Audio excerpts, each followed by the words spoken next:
Wait. Yeah, That's true. You do got me. Get over here, Marcus. Let me look at you. They don't want it. Tobin and Leroy, ready to deploy. Had to hit it with a little journalism, but that was a decoy. Better have about me, boy. Okay, Leroy and Tobin, hold to the show, man. Still to the stars with the show, and till then his half moon open. Sometimes go taste like a snowman. No proof of my life at a molding. No proof. Like I always wanted him, I never hated him, I never traded him, and if I did, I never ever traded him. You know what is a star? Like another city, the driver's side fly. Just like a large, so many more. 10 in the more, never a bar. 8, 10 in the more, 2 to the P. Nothing to you, but it's something to me. Handsome as ever, and cute as can be. You can watch us on YouTube with viewing for free. This one time for the Twitch. This one time for the text. This one time for the phone line. Whole time wondering what they gonna do next. You know, I just wish you guys would stop the quibbling. Oh, baby.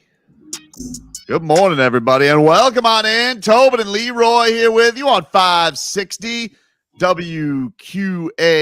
Hello, Leroy. Welcome home, brother. Oh, so glad to be out of the. I am so glad to be out of that dump. You tried to get cultured. You sent us some pictures. No, that is the one thing I will give New York as far as the arts. They're good. Everything else in that city, garbage. Did you have some pizza? Totally overrated. Steve's Pizza, way better. Not even close. There's 9 pizza joints down here in South Florida. It's no wonder they all live down here because they're fleeing that rat nest. And when I say rat nest, I mean literal rats just everywhere. So many weirdos. And we got weirdos here, but the volunteerness of feeding that many pigeons, I thought that was just Home Alone, dude. It's a dump. Was it cold? It wasn't cold, but it was just nasty weather. So it was just picture 52, drizzly to mist, windy. England weather. Just like England, dude, except without the fun accent. Except for the one Irish pub I went to. Except what now? Except for the one Irish pub I went to. You went to an Irish pub? I did. We were just we spent all Friday, my wife and I, basically doing all New York touristy stuff. And first we went on the subway, went in the wrong direction. So we got off the subway, and then we decided normal people will just Uber. And then wait, is the subway everything they say it is? It's craziness? There's a person there. They have all types of plastic bags that's in 9 shapes. I'm just all right. And then so many rats in the subway. Just so many rats. Just so many rats. And so you're just dealing with that. And yeah, so we were basically just walking around. We ended up going to the Museum of Natural History. It was the longest line. I thought, is Taylor Swift performing here? What is going on? So we're all right, Museum of Natural History, that's out. We ended up walking through Central Park, and I'm like, hey, you like art? I told that to my wife. She goes, yeah. I'm like, isn't this Metropolitan? Isn't that famous for art? And so the Met Gala. Exactly, dude. So we ended up walking to the Met Gala, and I found out that I'm an artsman. I didn't know that. I'm very cultured. I love art. I didn't necessarily like the text you sent to us. What you mean with your shoulder pads, medieval times? Come on, dude. What are we doing? They're very bulky. The Met. I see why they're gonna have that fancy party. Looks expensive. Yes, everything in it, everything about it looks expensive to maintain. I see why people would want to do heists there. You're asking for it, buddy. Yeah, it's just the thing that I will say about art that I learned in New York is that's real art. I can't believe that somebody bought a banana for $500,000 at Art Basel. Oof, that's fake art. Fake art, dude. Fake art. So yeah, New York sucks. Heat and 6, and I'm happy to be home. He went to a wedding, and his last words coming out of New York were heat and 6. What the hell? I hate that place, dude. So did you get home? Like, what time did you get home last night? So the entire trip was really, really great up until the very end. And the very Which end is usually what happens when you're ready to get the hell up out of the there. very end. Your boy might have been a little toasty because I had a great time at the wedding. I may or may not have lost my phone in an Uber. And so I'm going all day yesterday without a phone ski, which wasn't bad. I didn't miss too much. But then the big problem was that your tickets were on the phone. My wife had the app too, so that wasn't a big deal. Okay. But the big deal was I couldn't fix it because everything had like dual confirmation security on my phone, and it all goes to my phone. So like I'm trying to like replace my phone, and they're like, "Well, we've sent a confirmation to your phone." I'm like, "Well, that helps. Thank you. How am I supposed to get my phone?" And so I couldn't log into my emails because my emails are all my second securities on my phone. So then I had to wait, and this was a big deal for me. I actually went on vacation without taking my computer, which I never do. I always take my computer just in case I have to do work. Something happens, but I'm like, I'm gonna grow a little bit, and I'm gonna actually go on vacation. And so I didn't have my computer, and you could have used it. Ergo, I would have been fine. Yeah, I would have been able to get a new phone by the time I got home last night if I didn't have a 9-hour delay, because it just was like. It just was like, and it was very ominous because they're just like, everybody flying on flight 774 to Palm Beach International. We are experiencing delays for technical issues. Ooh, hey, hey, I watch Mayday Air Disaster. You tell them take as long as they think. Don't rush it. Well, they didn't. Trust me, they didn't rush it because we were supposed to fly out at I think 2:00, and so my wife and I were there early. We got there at like 11:30. You know, that's when you're ready to get the hell up out of there. Yeah, we were ready to get the hell up out of there. And we didn't leave until 6:30. So it was a long ass delay. You didn't see no game. Well, I was flying JetBlue, so I got to see all of the first quarter. But it was so annoying because JetBlue does this thing when they have to make an announcement. Bing! They go into they black out the screen. You guys already overtake the ears. Do you really need to take away my football? You have already screwed me today on your Bobo plane and all of the tech issues that I had to wade through. I was calm. I went through it all. All right. I had to watch Giants Commanders. It was torture. And jeez. I know that. Well, that's the stupid New Yorkers. They make me watch their bad football teams. So I had to watch Giants Commanders, which was maybe the worst thing of the whole day. But I finally get there and I watched all the pregame. I got to watch all that. I knew there were two things that I knew the Dolphins were going to have a bit of a rough day. Number one, Chris Sims picked us to win. That I didn't like. And then secondly was Rodney Harrison letting me know that on the broadcast, as warm-ups were going on, because Tony Dungy, oh my goodness, and Jack Collinsworth were doing their broadcast, Rodney Harrison informs me that Eli Apple, who was going to be our trusted vet with no Xavier Howard and no Jalen Ramsey back yet, versus AJ Brown, Eli Apple declared, it's going to be an Eli day. And I responded to my TV. Oof. I don't know what Rodney Harrison thinks that Eli Apple Day is, but we know what an Eli Apple Day is, and it ain't what he thinks. It's gonna be an Eli day, and I'm like, oh no, no. Because I got to tell you, that Brown is a big fella. He's terrifying. He's terrifying. He is. I mean, the only person that could defend him is Chase Claypool, because they about samesies. He is a moose, and basically that is just honestly the Eagles should change their logo to a moose, because that's just what it feels like when you're playing them. Of course, when they're not getting the in great crooked help of the referees. Can I just tell you, I thought long and hard, and so I even look. I'm not a stats guy, but I was curious because for this reason. If you have a propensity for penalties, then sometimes officials never give you the benefit of the doubt. So I went back and looked at the number of times the Dolphins were penalized. Now, before this game, in 6 games, they were only penalized 35 times.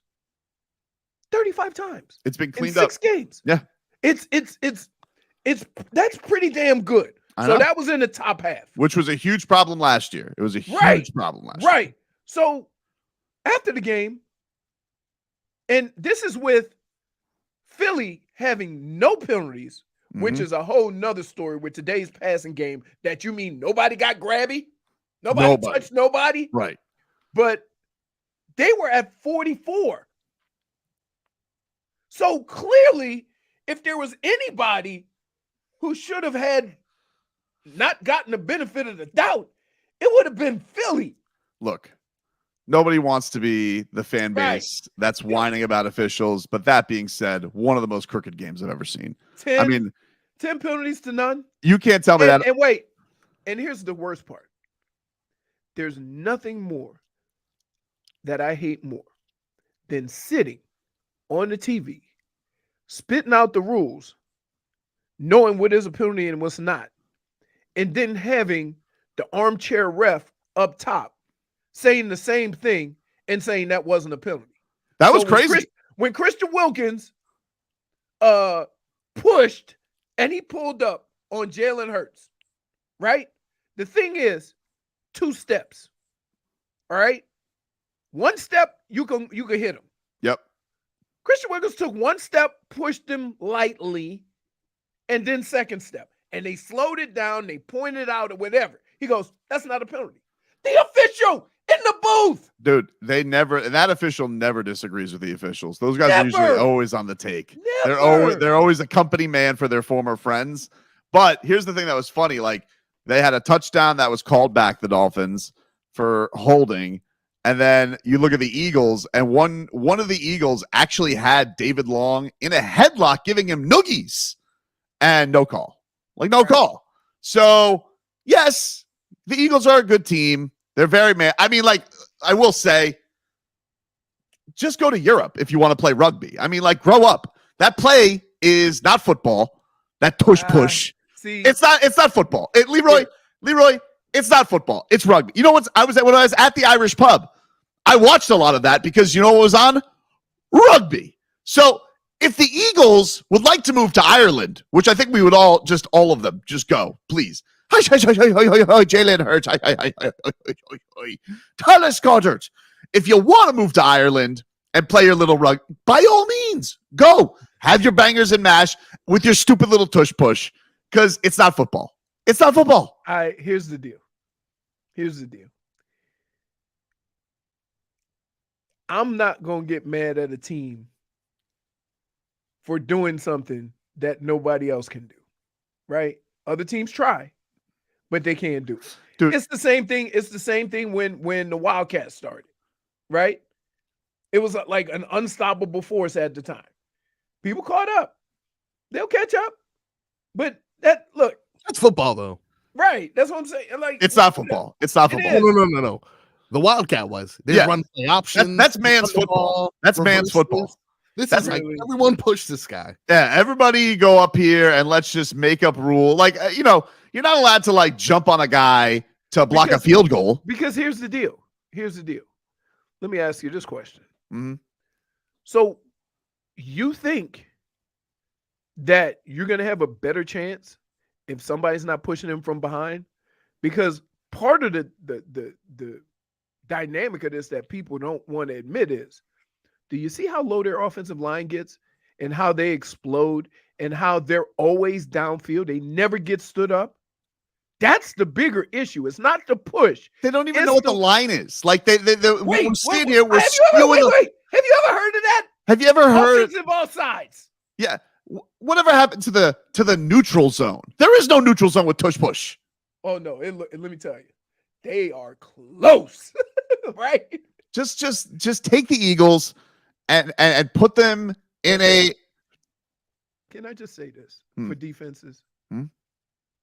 It may look cool, but you're not helping jumping on top of the pile. Everybody's low. Just stop. That's an extra effort guy. Look at me.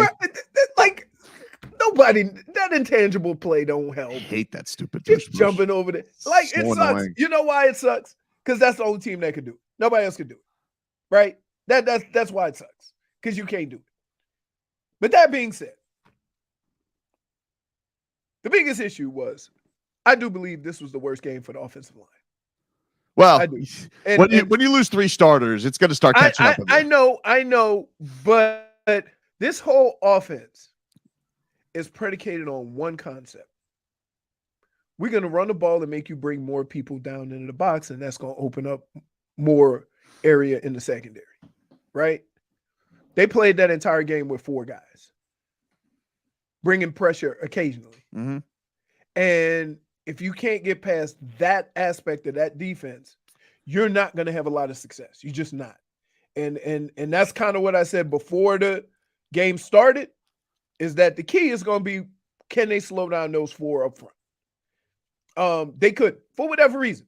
Now, granted, I would like to have a little more resistance in there, but at that point, you're just grabbing at straws and trying to get some bodies in there, and you got to do what you got to do. Grabbing at straws, like the Eagles are very prone to grabbing face masks with no call. My goodness. Did you see that? Yeah, of course, we all saw it. That's what the entire game was. Did you see that? And the referees were like, no. It's like Darius Slay gets an interception. I'm like, yeah, but did you see him tackle Raheem Mostert? And they're like, whatever, sorry. Cheesesteak. Cheesesteak, that's what they said. I hope the officials didn't say that. That would seem like it. I think I actually saw an official. He was going, I'm like, is he licking cheesesteak whiz off of his fingers while he's making the call? It's like the flag wasn't even yellow. It was just a napkin that was wiping off cheese whiz from his face. These crooked Philly refs. So, yeah. That being said, with all the things that transpired during the course of that game was a lot closer than the score. No, it was great. It really was. Here's the another big issue is I don't even know this to be a fact, but it just looked like the time of possession and the number of plays were so favorable towards the Philadelphia Eagles that now you put the Miami offense on the field and they maybe feel like they got to press. Yeah, right? Because they didn't get a lot of opportunities, sustained drives, stuff like that. And took them a whole half to get any kind of rushing attack going because you were in like negative rushing yards. Right. Early. Right. So that's but even that being said, third quarter, the game was tied. So I always thought, as I'm watching that game, I always thought that offensively and defensively, they were going to push the right buttons.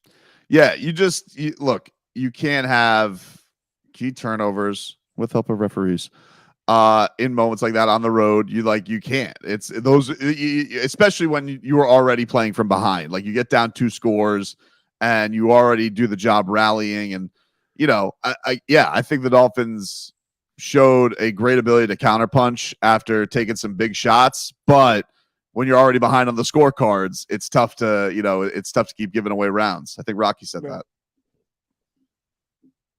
Before he was also crookedly screwed by Philadelphia officials in the first Apollo Creed fight. Something about that city, dude. We'll take a quick break. You guys can get us on YouTube and Twitch, Miami 560 WQAM. Back with more after this. WQAM broadcast.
or take me in your arms, rescue me. All right, welcome back. It is Tobin and Leroy. Hey, we've got a heat wave tomorrow. The defending Eastern Conference champion Miami Heat open up their season at the Kaseya Center on Wednesday night against the Pistons. I'll be boots on the ground at that. And we're giving away a pair of tickets to the game every hour tomorrow from 6 a.m. to 6 p.m. Keep on listening for details on how you could win. So very exciting day tomorrow. Giving away a lot of Heat tickets for opening night. Miami Dolphins, they lose on Sunday Night Football to the Philadelphia Eagles, 31-17. Okay, so to finish, Leroy, how I had to watch this game. So I missed for basically all of the second quarter between not only did we have the worst flight ever with the delay, right? It's not like I had it. It wasn't the Vegas flight where it was like anxiety. So behind me. But we had to get, my wife and I had the very last row, and it was just like right by the bathroom, and people were blowing that puppy up after doing nothing but eating for 5 hours straight. I mean, it was so smelly back there, dude. It was so bad. It was so bad. Dude, I'm gonna tell you like this. It takes a different level of human being to blow up a bathroom in an airplane. Only second to blowing up a bathroom in a bus. You could see the power walk shuffle because people were ignoring the seatbelt light. They're like, no, it doesn't even matter, dude. They were like trying to hurdle, like Raheem Mostert. They were trying to hurdle over the drink cart. Lot of fast power walking back to that lavatory, dude. It was something. I mean, it was not a pleasant flight. And not to be sitting next to it. No, it was bad, dude. It was bad. So anyway, got to Palm Beach. Had to walk through. Hey, Palm Beach, don't be afraid to throw the game up on television. There was like one bar that had it. So I got to see the Dolphins were down 17-3 as I'm going to get my baggage. I'm like, that's not great. And so finally get to my car. I got to listen to Jimmy and Joe for the call. Joe's just, I mean, he's killing the officials. He is not happy. As we, pick up the kiddies, we finally get home right after the Jerome Baker pick six. All right. So I'm like, all right, okay, fresh start. Let's go. And, once I finally got to sit down in front of my television, things went a little awry there. But look, people are going to say after this, they're going to be like, look, Dolphins, little bit of a front running team. They beat up on the big bullies. They beat up on the bad teams. I mean, they've really beat up on the bad teams.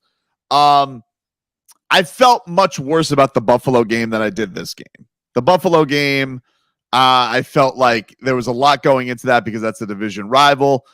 I knew prime time against the Eagles. I'm like, this is going to be a tough game, especially with all the injuries the Dolphins were going into this one. So like you said, for them to be in it for most of the way, to feel like they had a chance in this one. I don't know. I felt okay as you can about a loss. But yeah, I think the criticisms still get to be there because they haven't beaten a good team yet. They've beaten up on a lot of the bums of the league. They got another bum coming up next week. So what? They don't have the easiest schedule. Who? Miami. They haven't, but in their toughest games, they haven't won yet. They've won both. They've lost both. But both of their losses have been to, I guess, Philly's a really good team. Buffalo, I don't know what to make of Buffalo. I told you before the season started. I don't know what to make of Buffalo. Did I not say before the season started? Is that Mac Jones' first fourth quarter comeback ever? Woo! I got to tell you, that Mac Jones the last couple of weeks has looked pretty good. I wouldn't say pretty. No, dude. I'm telling you, I watched both games. Didn't he get benched 2 weeks in a row before that? Benched? Yeah. So long. Yeah. That's what I'm saying. That's why it's so shocking. That last drive, they went right down the field on that vaunted Buffalo defense. Yeah. I mean, that Buffalo defense is in tatters. They have a lot of injuries, which is probably but they do. I mean, the Dolphins have a lot. Again, like at the end of the day, the reason why I'm not giving a break at all, because the narrative throughout all the TV this morning is not going to be about the Dolphins' injuries. It's going to be about the fact they can't beat a quality team. So I don't care who was hurt for Buffalo. It's New England. It's Mac Okay? Jones. It's Mac Jones. I don't care. I don't want to hear it. Because if you're going to give them that excuse, then why you don't do it for the Dolphins? You see what I'm saying? You allow the intangibles gritty to beat you. Oh, my goodness. Dude, first of all, we dealt with the Gesicki gritty. Yep. But not all the white guys on offense think that's the okay to try to do the gritty. I love this guy. Including McCorkle. I love this guy. This guy's a character. I didn't even know where Gesicki was. And I'm like, hey, found Gesicki. Yeah, we found him. There he is, everybody. There he is. Now, you know what it's time to get to. All right. Saturday's game. Canes? Whew. All right. Well, let's take a break. We gotta clear. Right. We gotta clear. I don't want to go too far. Okay. Without giving them their flowers, but this was fresh on our minds. It was. They give them their flowers after they were close to peeing on the garden. Hey, that's okay. That's okay. That's okay. Guess what? They've lost a lot of those games in the last few years. Take a quick break. Back after this.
Leroy. He did it again. Welcome back. Oh, my bad, y'all. Welcome back. I don't even remember doing that. I swear to God.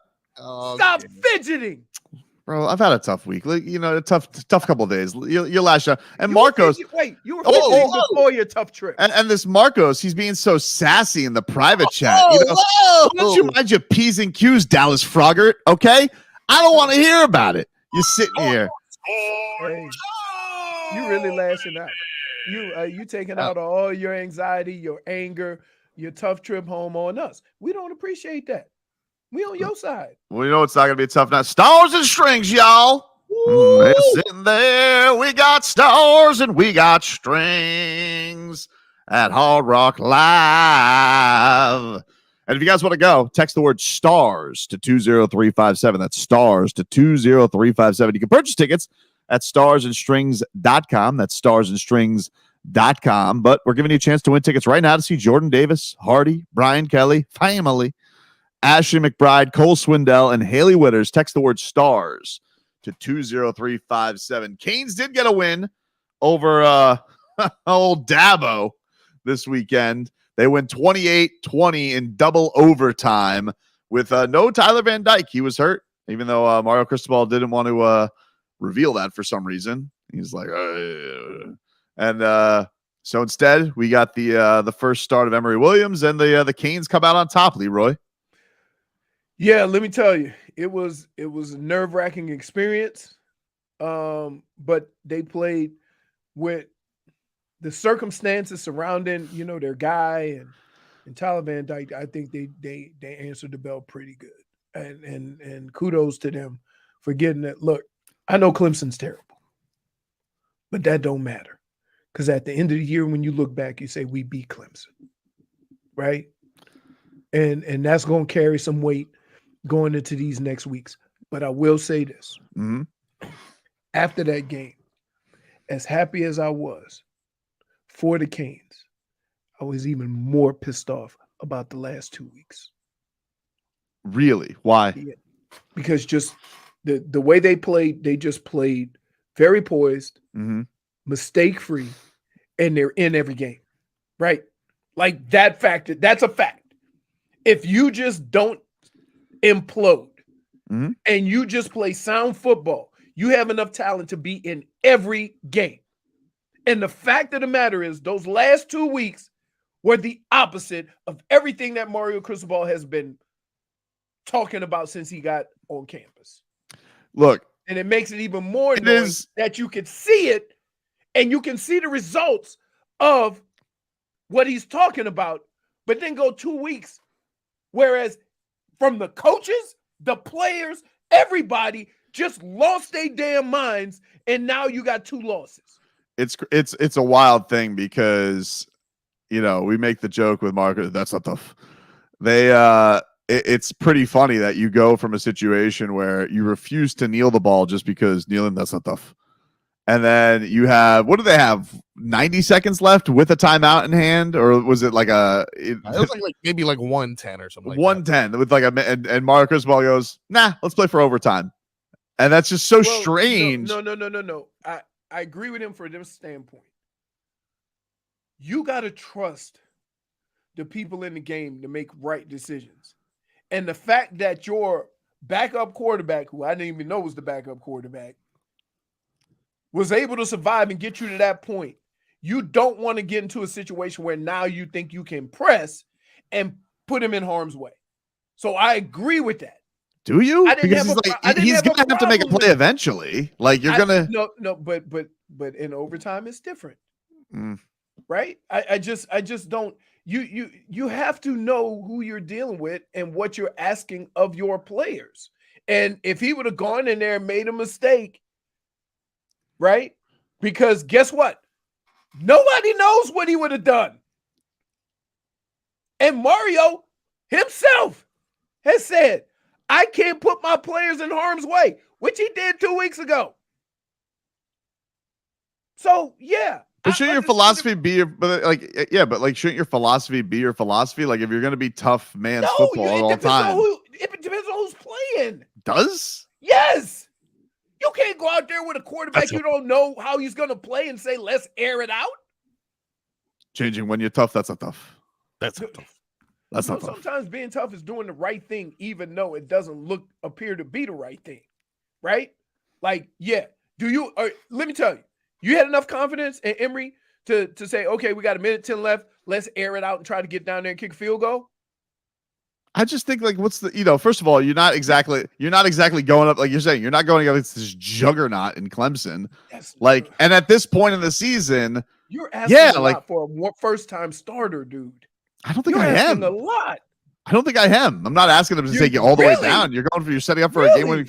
Yeah, you're setting up for a game-winning field goal. Hold on. Let me ask you a question. Did you see the offense that they ran the whole game? Let me ask you that this. point. Mm-hmm.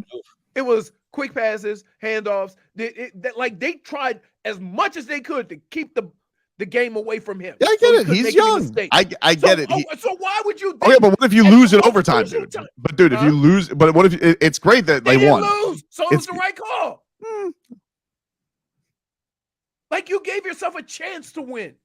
If you try to put the game in his hands with a minute and 10 seconds left and it goes god awful wrong, you have taken out on a young quarterback. It's a little weird to give your opponent the ball back voluntarily. It is like that's what you're doing in overtime. It is. I'm glad they won. Don't get me wrong. I'm glad they won, and that was hold on. It was a ball shutdown. It was a great job. It was a great job to end the game the way that they did.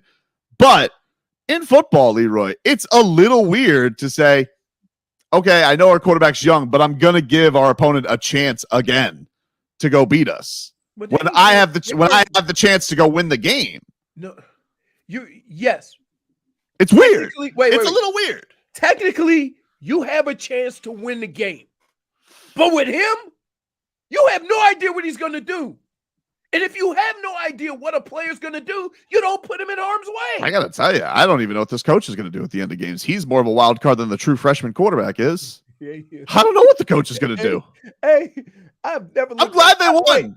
I have never watched the TV board and thought, I hope the coach does the right thing. Yeah, I'm glad they won. Right.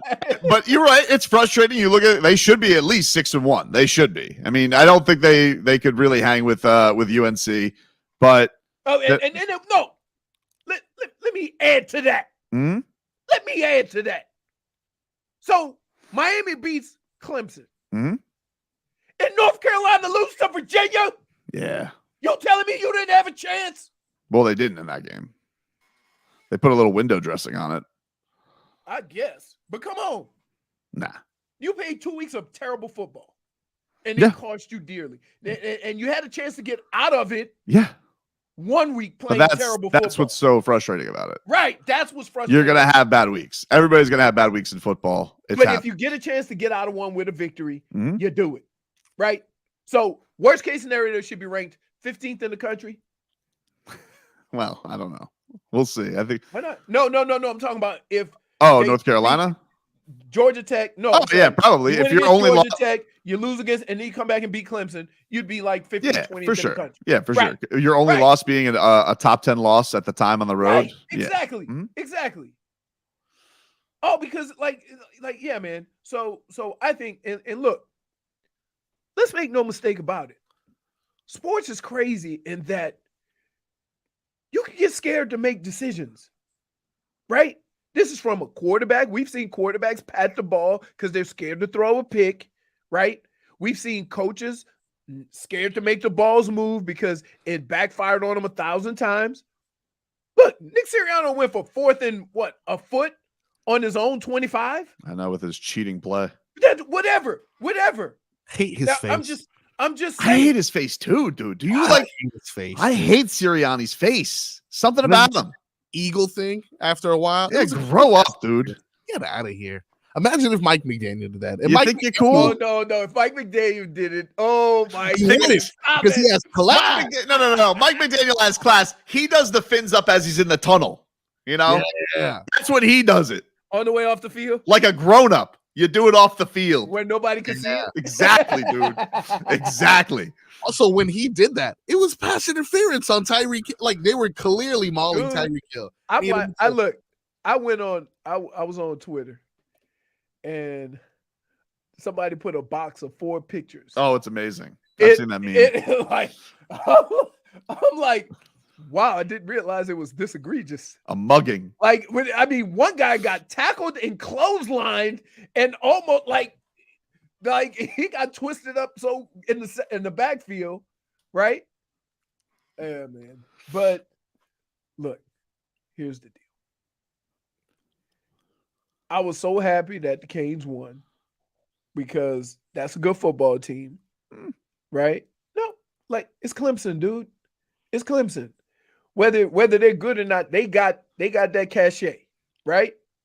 They got you beat Clemson, you saying something. So you got to win, right? Now you got to build on it. Like everybody. Yep. Everybody. I'm I mean, even the coaches got to grow too, because damn. Like I've never been so scared. I hope he does the right thing here. I've never had to worry about that with a coach. Know what the decision's going to be? That's not tough. Keeping you on your toes, that's tough. That's tough. But yeah, and like I watched every second of that sucker too. We will take a quick break. When we come back, Mike McDaniel, he couldn't help himself. Threw a little shady shade at the referees after the game. A little. Back after this. Previously on Tobin and Leroy. We built this program on NIL. We really did. It's probably different than what you're thinking, though. We built this program in God's name, image, and likeness. Listen to Messi and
Our It's our Tua. It's our Tua.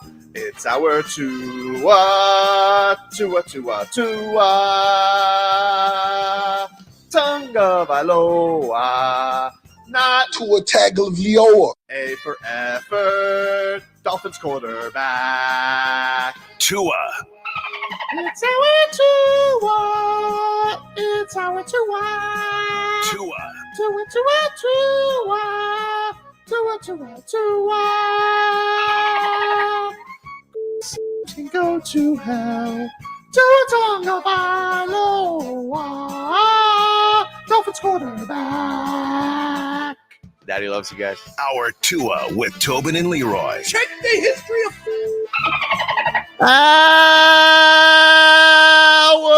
Our Tua the program is a meow. Tobin and Leroy here with you on 560 WQM. Streaming live on YouTube and Twitch. You guys can watch us there, Miami 560 WQAM, as we take you up until 2 o'clock, recapping the Dolphins action. Let's get some headlines. Brought to you by the New Palmetto Ford Truck Super Center. Buy your truck at a cost store. I don't know why I sounded like Mark Rick there. Palmetto Ford. we know truck. Let us update the picks, as Marcos Oh my goodness. has sent them to me. It was Yes. a bloodbath. Yeah, not good. Not good for everyone, actually. But Frog Boy Well, has bounced back. the He was prognosticator. the only one with a winning record this week. So he I is make my picks, Vlad. 2-1 this week. He had Jacksonville, that hit. He had He Seattle. didn't even know he had Jacksonville. He did know he had Jacksonville. Did not. He had Seattle, that hit. Yep. And he had Detroit, which woo! Woohoo! Wow. And he Lamar literally- Jackson. was not gonna. Lamar Lamar Jackson. had him a Hall of Fame day. He put a beat down on Man Campbell. Then you have JFig. She did what we call the hat trick in Over. reverse. An 0 for 3. Yep. Not good. Not good, Bob. 0 and 3. That's not tough. That's not tough. That's not tough. The Birderer, she had Las Vegas. They got smoked by the Bears. She by, had. by a second string or by a Division II rookie. I've never heard of that kid. Yeah, with Never. she lost picking Green Bay, who's in a bit of a rutski. They're not. Yeah. They're not good. Broncos got their second win, and then she picked Buffalo, and she got McCorkled. Wow. But you know what sucks about that game? You knew you were going to lose in the middle of the fourth quarter Mm-hmm. because the game was already too close, and it was an 8.5 point spread. Leroy, he is 0 for- currently 0-2 with tonight's game in hand. and I got He had a flyer. he had Cleveland, which if we want to talk about questionable calls, Cleveland seemed to be getting away with some stuff in this game. Hey, that's 2 weeks in a row, man. That was I crazy. said, Cleveland fans, you can't complain about officiating for at least 6 months. What the hell is going on? What happened to Deshaun Watson? Did he got to it where he snapped his head back? What happened? No, dude. I'm He looking at it now. It looks he wasn't fully healthy. He tried to go. He got banged up, and you could tell the first pass he threw like this. Oof. Right. Like, so I'm like, yeah, this not gonna last very long.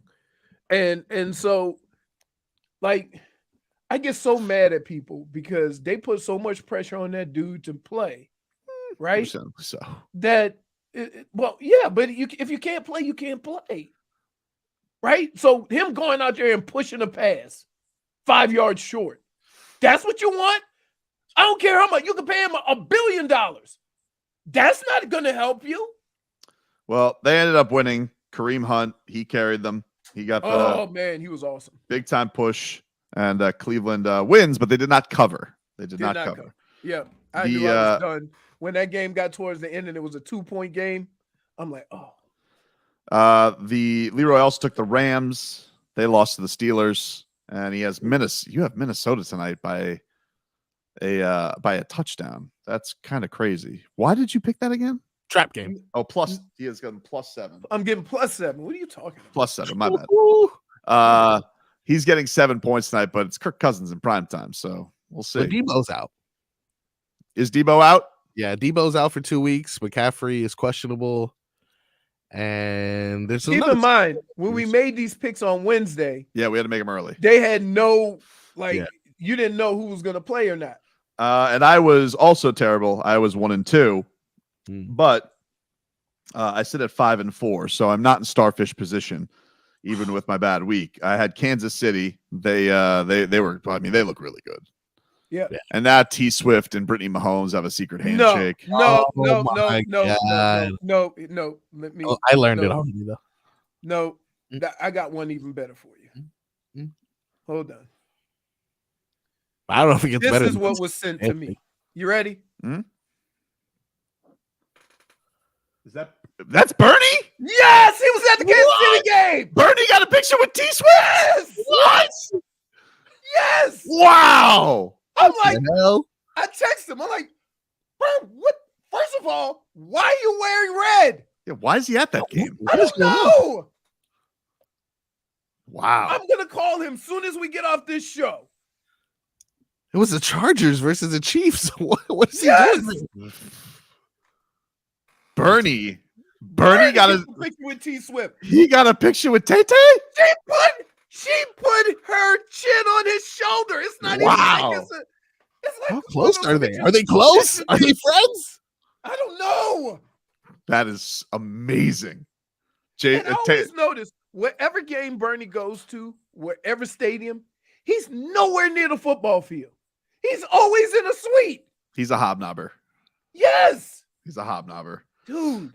I took Tampa Bay, and of course I took Miami. Miami did not cover, even with getting the points, and neither did Tampa Bay. So as it stands right now, Tobin and Marcos 5-4, JFig 4-5, Leroy 4-4 with a game in hand tonight. So we could have a tie for the starfish. Now, if I may. Uh-oh. Next week we got to pick more games. Wow. Because picking 3 is too close.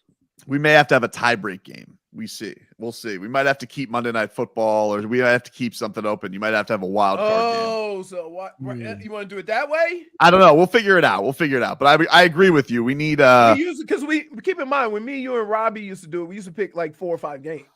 I know. And now we're only picking 3. We got the bye weeks. Yeah, it's tight. It's tight. Yeah, you would say that at the bottom of the list, Leroy. I'm 1 game away from you. Get out of here, boy. Yep. So there you go. Hey, you would have been a frog starfish before this past week. Yep. Next week I'm going undefeated though. Right here first.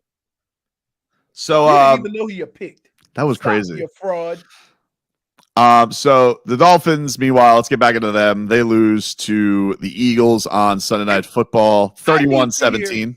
I need to hear, and Steve said it perfectly. I need Mike McDaniel to go on one of those SPO rants. We need to hear something. We need to hear something from Mike right now to make me feel better that he's on the same page with us, right? As far as this officiating, what do we get? This was him on the interception, and you could hear him give the slight shade. It wasn't quite Eric Spoelstra. I don't think he feels like he has the gusto quite for that yet, but you could tell he was impeding on that territory. You know, playing quarterback in this league is tough enough, but getting used to adjusting, you know, when you don't have protection versus when you do. On that particular play, I thought we did have solid protection there. And so when Tua watches the film, I'm sure he'll be critical of himself, as you know, as the leader he is and where he's at in his career. He's pretty overly accountable for throws, and he kind of let that one fly on his back foot. You know, and I was hoping Raheem could step back and make a play on the ball.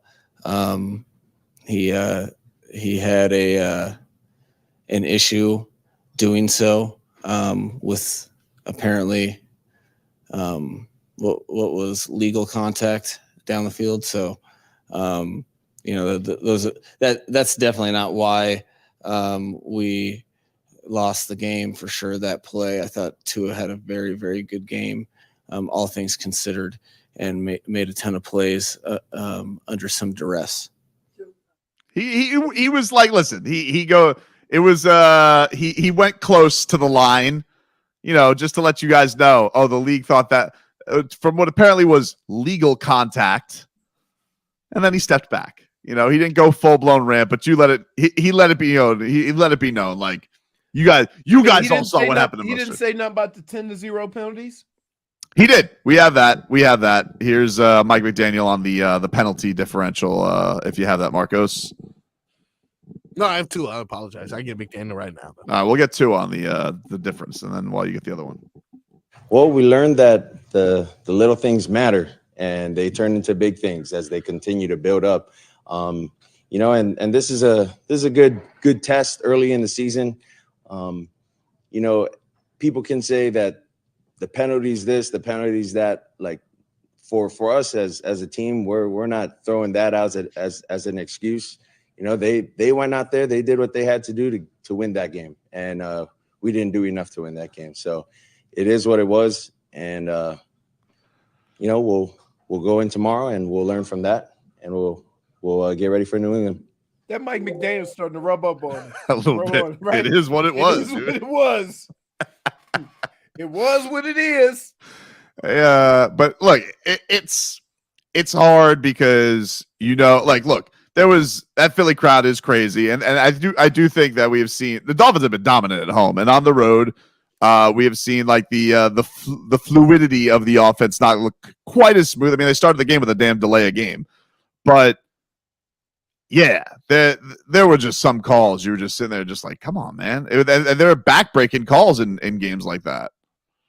Right.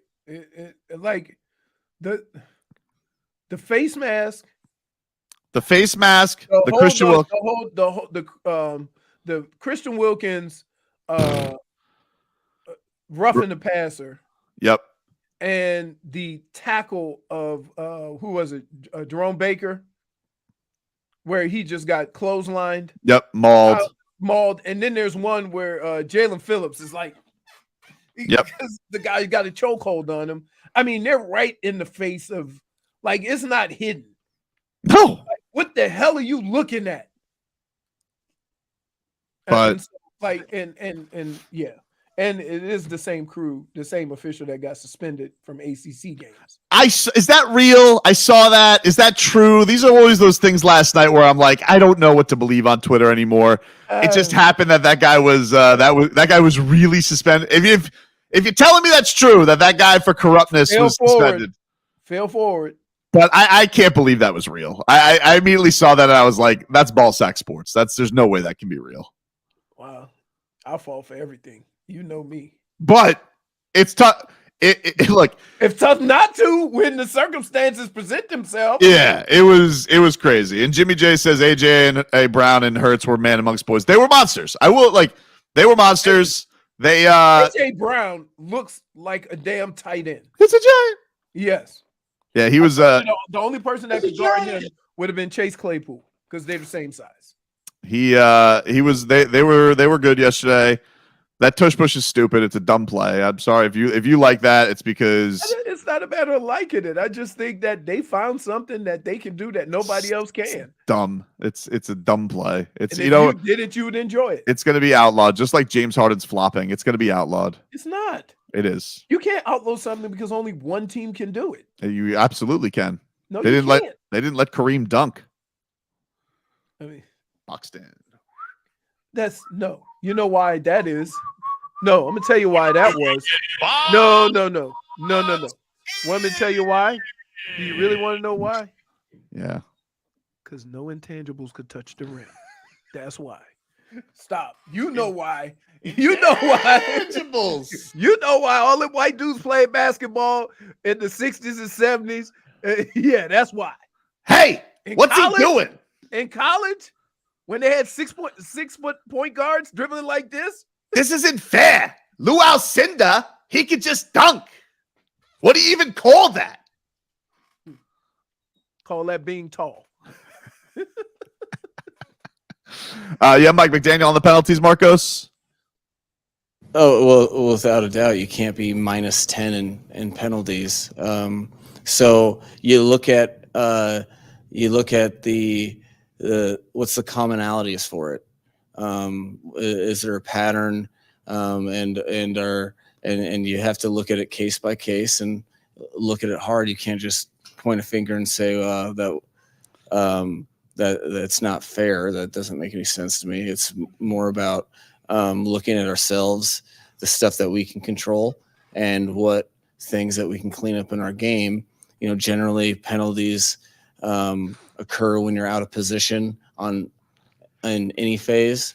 So we have to start with that and make sure that guys understand and learn from stuff. Because if you're going to go through anything that's as frustrating as this loss, you might as well, or you better make it worth it. So that will be our focus. I want to cuss. Why? So bad right now. I can't believe that's what he thinks. Dude, it's when not. There's film out there where his guys are getting choked out. Maybe listen. Maybe when what about the turnover when dude was dragging dude's face mask out of the play? Look, He was looked like he was a fish pulling him out of the water. Look, there's no way he's gonna get up on that podium and being like the referee's cheater, pumpkin eater. He's not gonna say that. I know he's not. I wish he would. I would love it if he did.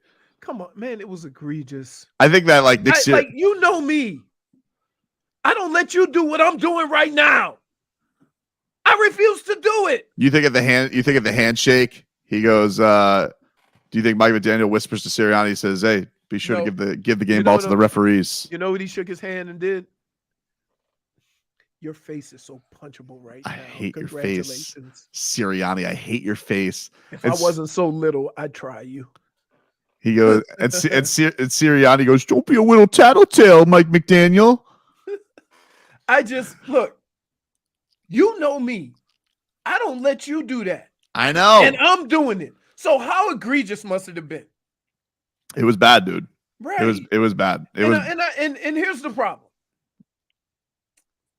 Would that have made a difference in the game? I don't know.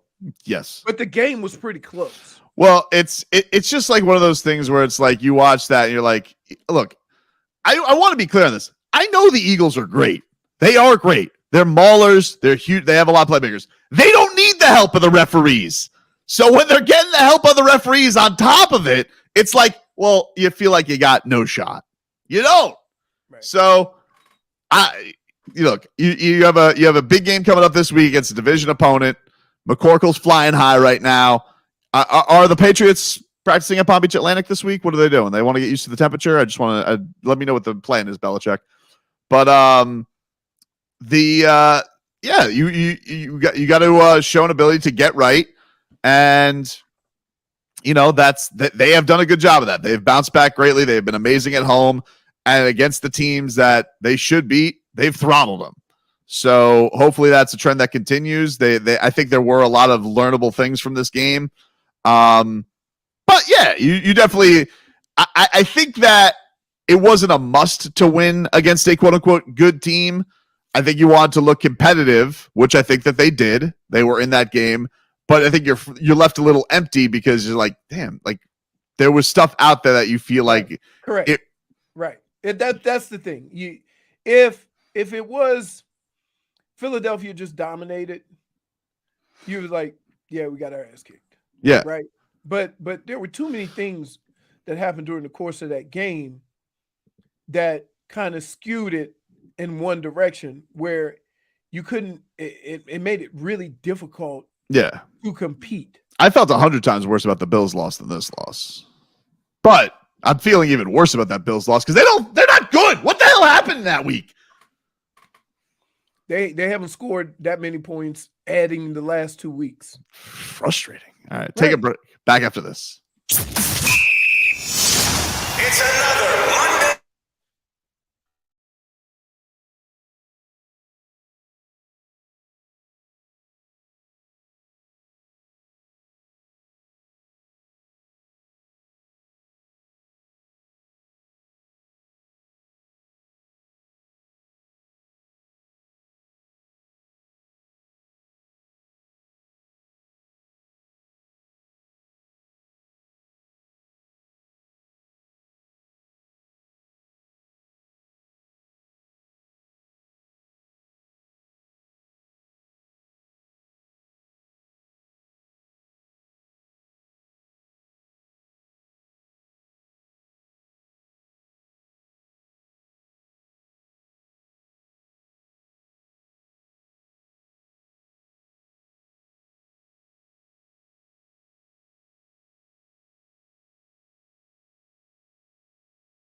Welcome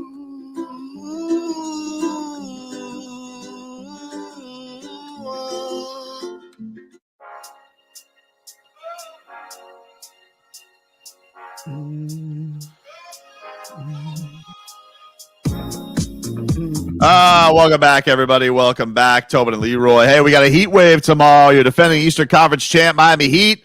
They open up their season on Wednesday at the Kaseya Center against the Detroit Pistons. Oh, thank God Bogdanovich isn't playing. That guy kills us. We'll be giving away a pair of tickets 6 a.m., 6 p.m. every hour tomorrow, okay? Get you in the mood for a little heat wave. So be listening tomorrow for details on how you could win. Some really good Heat stuff I do want to get to in the show, including Pat Riley. Pat Riley did an interview with the Miami Herald. He had a quote in this one, Leroy, and I was like, whoa, that's Goosey's right there. I don't know what he just said, but that's very, very impressive. Very, very. We'll get to that in a little bit.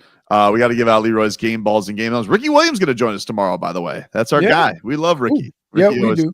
Sometimes he'll, you never know. Sometimes he'll join us from his front porch. He'll be like, and he looks like he's looking off into the woods. I don't know what he's living his best life right now. I mean, he lives in the woods. Like, yep. That's very Ricky. Yep. I'm kind of amazed he gets Wi-Fi out there, to be honest with you. He probably got a big satellite dish in his backyard, like to pick up all, he can't just have AT&T. Larry Csonka, he tweets yesterday, even with the bad reffing, we made too many basic mistakes. Have to play error-free football, especially against top-caliber teams in their home stadium. Hashtag MIA versus PHI. Hashtag SNF. Hashtag fins up. Yep. I would agree to some extent, but some of the penalties were so egregious that they either gave them the ball or continued to give them the ball or took the ball away from the Dolphins. So if you eliminate those, then those penalties aren't as big of an outlier as they should be, or as big as a determination of the outcome of the game as they ended up being. Like, you had to play way too perfect football, and football is not really that. You're going to have some bumps in the road. Tyreek Hill tweets out, "I'll be better, I promise." Deuces emoji. Yeah, love that. Still got, to be honest, still connected. Him and Tua still connecting for a touchdown. Doesn't hit quite the same though with Kevin Harlan out on the call. Is Harlan on the call this week? Can I have my Harlan back? Miss that guy, man. I miss him, dude. Like Mike Tirico's no slouch, but man, love me some Kevin Harlan. I listened to a lot of Tony Romo Nance on the plane yesterday. God, they're annoying. Oh, Jim. I just feel like Tony Romo seems so uninterested now. By the way, that Justin Herbert, what a bum. Hey, if you had to revisit it, would you do it? Would most people do it the same way? Tua first? Looks like it now, dude. Looks like it now. He is not having a good season. They're going to blame Brandon Staley. They already were yesterday. Oh no, he's fired. He's fired after this year. Oh, he's so fired. Yeah, he's. I told you that. And he might be fired in the middle of the year. You ready for this? Yep. You heard it here first. Michigan will win the national championship. The NCAA will start poking around. Oh. And Jim Harbaugh will be the next coach of the Los Angeles Chargers. Wow. You know what I call that? Intel. I call that the Pete Carroll. Am I lying? You're not. That is classic. Classic. Somebody said to me, "What did Pete Carroll do?" I'm like, Reggie Bush got his Heisman taken away. Man. And mysteriously, the only person to pay for all the stuff going on at that university was Reggie Bush. Everybody else left. It's true. Reggie should have never given back that Heisman. No. Should have never given back that Heisman. No. Ridiculous. Ridiculous. Hey, can we go all for us, by the way? What's that? Spiro Ditas, Adam Archuleta for us next week. They gave us the C team, huh?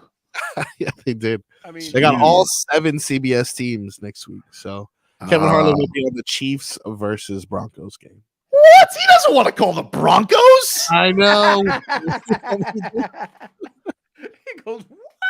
Kevin Hart doesn't want to do that. Is that point spread going to be 14? Oh man, let's see right now. Next week It's gonna be 13. it is KC. Well, so they're on the road.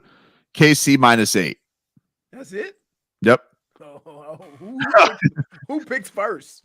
Now I do want to. The only thing I will, of course, you want to hear some Kevin Harlan, Taylor Swift puns, but because he's got those locked and loaded. But jealous, I'm gonna miss him. Spiro Ditas, huh?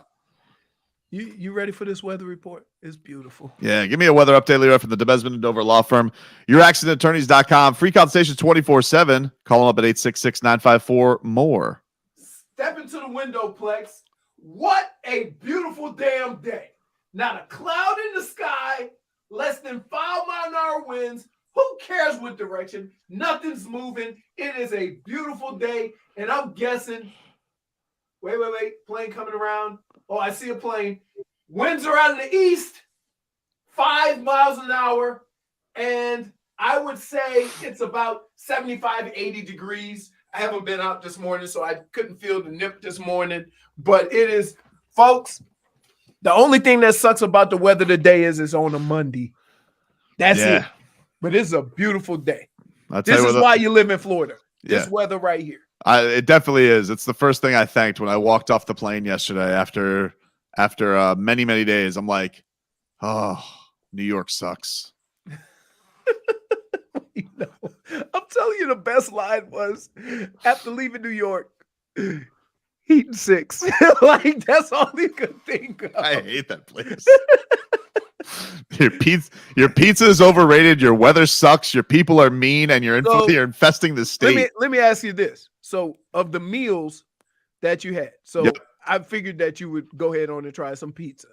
Yep. Anything else? You had to have a few meals. Got a classic. What's that? A chopped cheese? I did not. I had a classic bacon, egg, and cheese, which was probably the best thing I had. That was really good. Really? Oh, that was probably the best thing that I had. I went to an Irish pub and I had a steak sandwich there. They were real Irish people too. They weren't even putting on like an accent. I was like, wow, you guys are actually Irish. And they were like, They did not say that.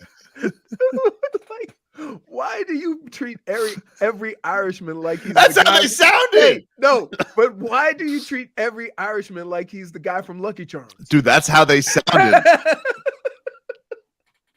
Dude, that place was so Irish. They all sounded like that. I really was watching the Tush Push for the entire afternoon I was there because you know what the thing I find just amazing about rugby? How they get off to the side and then they launch the smallest guy 17 feet in the air. He catches it, falls into the mosh pit, and then they go at it. They go at it. Yeah, But I will say this. I was a physical football player. That's a different level there, hitting with nothing. I was and watching. They owning each other too. Dude, and everybody there has like a neck that's just like the size of a tire. They're all just square hulks. Yes. They're all like 5'11". They're just tanks, swole.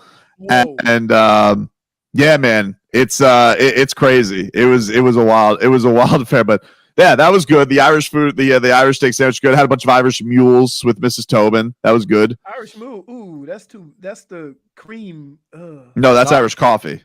That's ginger beer. Ginger beer with whiskey, little lime. Like that. Yeah. Like that. Oh, it seemed like you and Mrs. Tobes were ripped the whole weekend. Pretty much, dude. You get a street hot dog or like any street food? Oh, of course he did. Got a gyro. It was good. Oh, yeah, got one of those. Did you get chicken? Actually, Did you get chicken or lamb? Lamb. Lamb. All right. Yeah, because it's not. If you didn't put the tzatziki sauce on it, yes, it's not a gyro, right? Tzatziki sauce. It was good. I put tzatziki sauce on a lot of stuff. I love this stuff right here. It was a delight. We had a great time. Yeah, I like it. Except from just existing in the city, which that city sucks. Right. I would like to do a road trip with you to Ireland. Because we just realized we would get our asses kicked the first 2 hours there because they were like, we don't sound like that, dude. You guys would be the hooligans. Yes, yes. Can I take your order? Did you All right. start smiling? Of And course. and then D gave you the look like, don't. Don't do it. Take a quick break. Leroy's game balls and game bums coming up next.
This guy's a ball.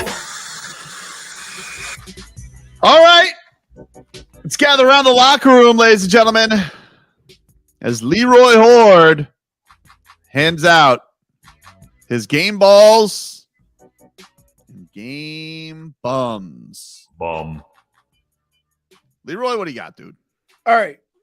My game ball is very easy. That goes to the Canes. Bounce back after 2 weeks. We wondering which direction this would go. You had a backup quarterback, and everybody else seemed to pick up the slack around him, and they had a chance to win, and they won. And so that was a good win. I don't care what the record of that team was. It doesn't matter, right? The fact of the matter is that they won, and that was awesome. My game bum. Periodically in sports, we have an organization or a group do some dumb stuff. Very socially unaware of what is going on in the world. I give you the Michigan State Spartans, who during the course of their game with Michigan, which they got destroyed, put this up on their scoreboard. Well, you don't have to put it up on the screen. Okay. It is a picture, and I got the details of it. It was from what I'm understanding, it was a trivia question. Right? Yeah. Yes, and Michigan State wasn't really aware of it, but they should have been. Damage is done. The damage is done. And that picture was, and I can't believe that anybody could outdo Martin Luther King with a glove, but this did it. That picture was a picture on their Jumbotron of one Adolf Hitler. Yep. And like, why it was there, nobody cared. Like, what are we doing? Somebody has to be aware, right? It was you would think, but I mean they seem to be topping themselves with these things. Game ops is killing your program. Game ops, dude. Game ops. So they get my game bum just because, hey man, as a society, we have to be more aware, right? With all the things going on, somebody had to say, excuse me, boss, I don't know if this looks right. Is there a bat phone really anybody bad. can call? Yeah. Right. There's not the Sparty line that just immediately. I don't know. It was up there for a while, wasn't it? Oh, yes. Was it up there for like, I don't know. I think it was up there for a decent amount of time. People were like, long enough to ask the question and wait for an answer. Yeah, pretty much. Crazy. But holy smokes, man. Can we be a little more compassionate about what's going on in the world? Been tough for Sparty lately. They have not been handling things well. Oh. Well, did you watch any of the fights this weekend? The fights were in the middle of the day. I didn't, but I heard. So wait. So I saw the flash on the thing. Volkanovski, what's his name? Volk got head kicked. Yeah. He got head kicked upside the head. In the first round. Right in the first round. Took it like right upside the temple. So Makachev, he keeps his belt. And then Hamzat versus Kamar was a really good fight. It was a fun fight. Hamzat ended up winning majority decision. One card had it as a draw because they said the first round was a 10-8 round, which I kind of disagreed with because I don't understand in MMA. If you have somebody on the ground the entire time, right? But you don't really hurt them and you don't get a submission. Why is that a 10-8 as opposed to you can knock a guy down twice in UFC with punches and that's not a 10-8? So is it because he was just it's just that dominant?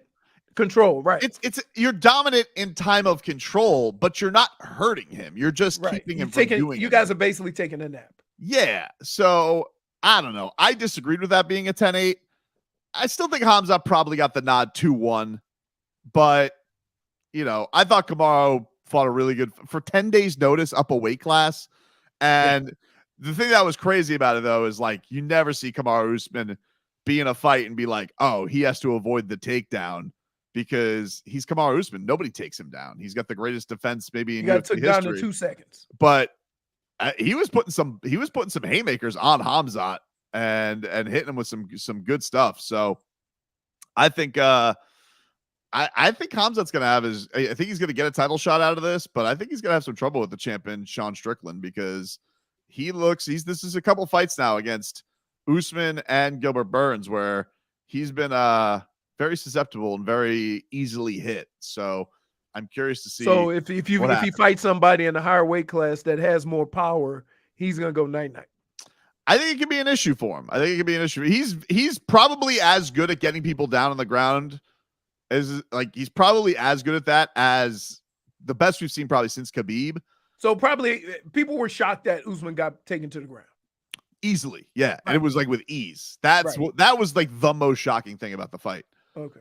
But, and then if you have something that's that shocking, then naturally that guy's going to get the nod, right? Because this is something nobody else has ever done. I think he deserved to win. I didn't agree that it was a 10-8 round. I think the way they score 10-8s in that sport is really stupid. I just think it's so grappling heavy that it just seems to me like grappling is great to for the original move to get him there. Yeah. But you don't really do a lot of times you don't do any damage. You're just going back and forth, moving around.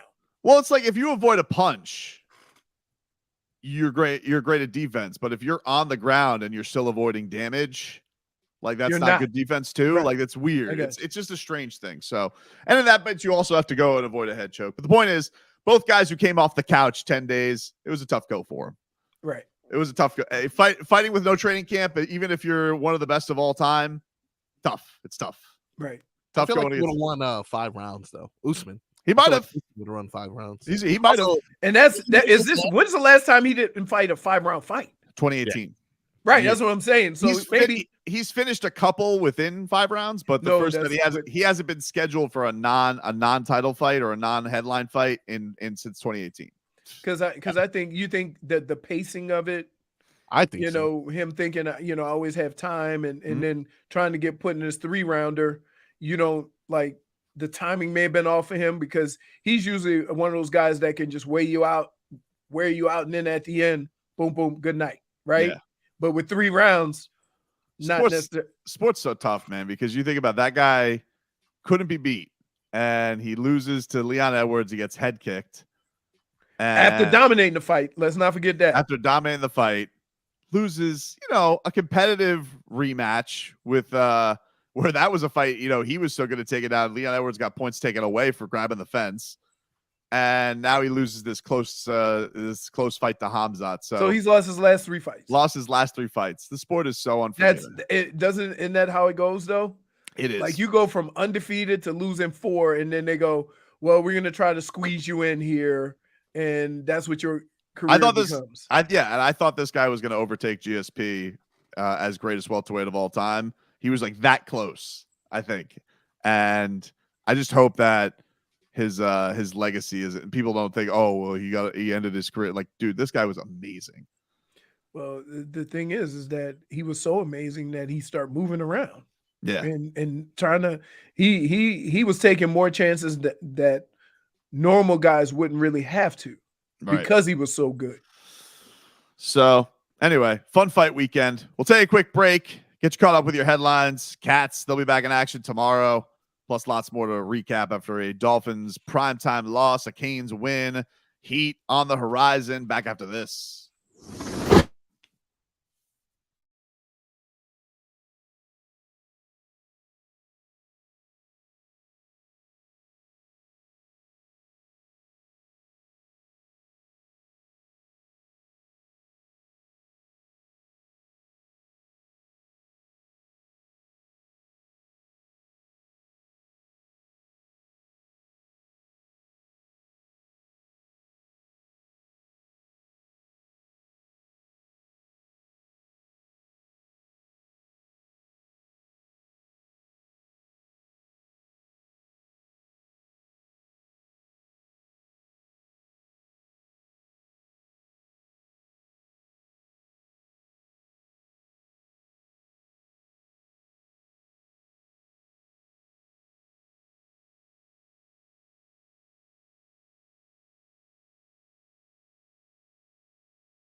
You.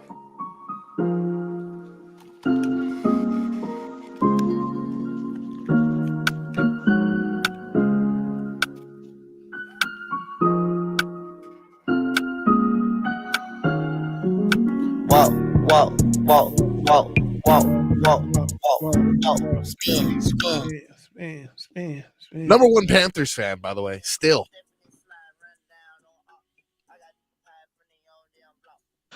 What's so funny? Oh man, nothing. I was trying. My kids are homesick today. The reason I'm doing the show from home after all of yesterday's delight. Both of my kids are hacking up a lung, so they're both home from school today, and they're both like, "We're hungry." I'm just like, "Great." I'm not busy at all. So I'm like, "Grilled cheese?" They're like, "Great." So I'm making some grilled cheese during the break. I feel like a 7-minute break. It's perfect timing. Just got the grilled cheese, but I was rushing back, and I hip checked my table and my light fell down, and I just let out a son of a bitch. And so my son, 7-year-old son, just walks back. He goes, "Son of a bitch." I was like, "Don't say that. Come on, don't say that." You can't. You're hold on. Oh my goodness. So D's gonna find out, right? Of course. Daddy says it all the time. I have a very similar, but like, do kids go to school anymore now? I don't know. What do you mean? Like, Rebecca has half a day today, so I had to find a ride for her home from school. Fonz was home, and then tomorrow she has no school. I don't know. I know the day after Thanksgiving my kids are off. I mean, that's it. Yeah, everybody's off. Yeah, but no, I don't know, dude. I don't know. What are we doing? But they were both. I'm like, you guys both sound gross. I think you should stay home. Now I tried to give them both cough syrup. They both, of course, like a couple of wimps wouldn't drink it. I'm just like, all right, so it's disgusting. Well, I understand, but them. You know what you give them? Halls. Looks like candy. You're supposed to, like, when they say take your medicine, it's not supposed to be pleasant, and it's Dimetap. It's like grape. When I was a kid, we used to have that bubblegum flavored. Yeah, I guess you got to trick these kids with the. Hey, with you the know what? These days. That's why. Let me tell you why. Because it ain't Tussin. Oh, Tussin. Tussin got 17 flavors, and I'm gonna tell you what. Tussin got something for everything. You just read that bottle, whatever's ailing you, they got one for it. Let's get to some cat talk. Hockey fans, don't sit this one out when it's game time. Make Celsius a part of your play and get that energy up. Game day is fueled by Celsius Essential Energy Drinks, the official energy drink of your Florida Panthers. Oh, Mario's got a little Trop vibe right there. Vibe. You don't have one? Me? On me? No, I don't, actually. I got to go shopping. Or I got to go raiding at the office. Raiding. There's 750 cases. There is. Like, why would you buy one? I have, especially a strawberry lemonade. That was the whistle. You know what I can't find anymore? Green apple. Still 7-Eleven, I think. I every time I go in there, they'll have them. Miami Dolphins, we've been talking about that. But anyway, back to the Cats for real quick. They lost over the weekend. They lost to the Canucks 5-3. So that snapped their 2-game win streak. They did win their home opener against the Maple Leafs, the team that wanted Florida. So they continue to want Florida and get their teeth kicked in. Florida will be back at it tomorrow against the San Jose Sharks. And a long trip, ain't it? Yeah, wow. Yeah. They will. The Sharks right now off to an 0-4-1 start to the season, and we'll see what gets going for them. As now, is that where Duclair got traded to them? So is this Duclair revenge game? Is he hurt? Is he healthy? I don't know. I mean, could you get traded any farther away from where you live? San Jose. Holy smokes. He let's see. Let's check in on our boy Duclair as he comes back in 5 games thus far. Yep, Duclair has one goal so far with the Sharkies. All right, well, nothing like going to the NHL Stanley Cup Finals and then going to a team that's 0-4-1. Yep. Wow. You think he looks in the mirror and go, "Why?" Why? Why? Well, all I know is Panthers, don't make Leroy upset tomorrow, because if Duclair scores goals against the Cats, he's not going to be happy. Come on, I got to get my New Jersey. Yep. So we got that. Meanwhile, other headlines, we got ALCS Game 7. Wow. Tonight. You got, none of the games have been damn close. Yeah, the So- Rangers won 9-2 over the Stros to force Game 7 tonight. First pitch is at 8:03. But guess who's pitching? Old dual eyes. Yeah. Yeah, Scherzer. Dude, did you see that guy, Marcos, this week? The Russian guy, the ginger Russian with the two eyes? The eye thing? Yeah, that was creepy. No. No, what? They No. said something that he's undefeated. Like it was his first fight in UFC, but he was undefeated prior to that. Yeah, he's He like has somehow- what now? He's Russian. Oh, But he's like white eye. he's like Russian Canelo, because he's got the red hair, the ginger beard, but he's got one eye, but it doesn't even look blue. It's like, you ever see like those horror movies where the guy has like the white eye? Yeah. Yeah, he's got one of those. I don't know if like he sees out of that eye or what, but I was freaked out watching him. He's pretty muscular too, man. This guy is he someone we should watch? Is it someone I should learn his name? He looks cool. He looks like an action figure. Al Macco's saying he's blind in that eye. Wow. I didn't know that was allowed. Although Michael Bisping did play with, I think he fought with a glass eye. Oh, So why can't he then? I don't know. Well, this is a glass eye, or did he have the lazy eye? I don't remember. He had a detached retina from the Henderson knockout. Oh, still fought after that. Yeah, He's he had got to like put something in his eye or something to like make it function. Pretty wild fighting. So you got Rangers and Astros Game 7 tonight. You have Phillies. They're going to look to punch their ticket to the Second Straight Fall Classic. They have Game 6, 5:07. Based on the way things go in Philly, you probably have some cheating umpire tonight for them. Who knows? Yep. I mean, The only one it's who's hard to cheat when your team's hitting 5 home runs a game. The only one who's getting over one on Philadelphia right now is James Harden. He remains away from the Sixers. Wait, why did he make it sound like he was going to show up? I don't know. He did show up. He left. Likes to lie.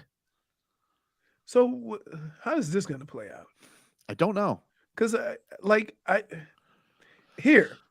would like to sympathize with James Harden, but I can't. But here's why. Because he was told something that didn't hold up, right?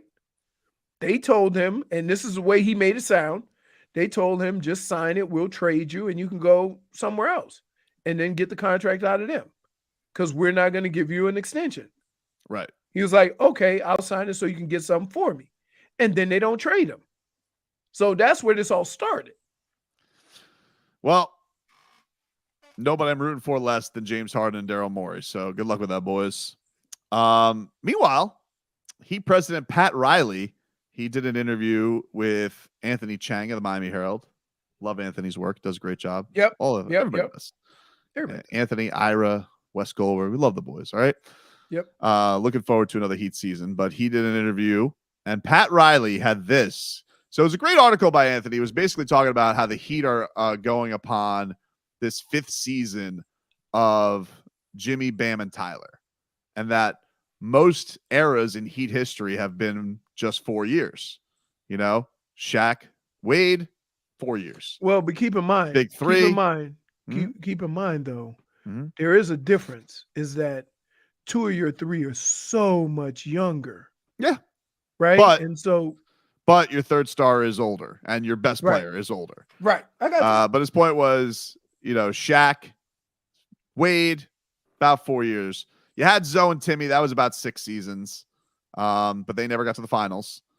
You had Wade, of course, the big 3 that 4 we all years. know, 4 years. So Riley has a couple of quotes in here that I think are interesting. A couple call outs of Bam and Tyler, because really.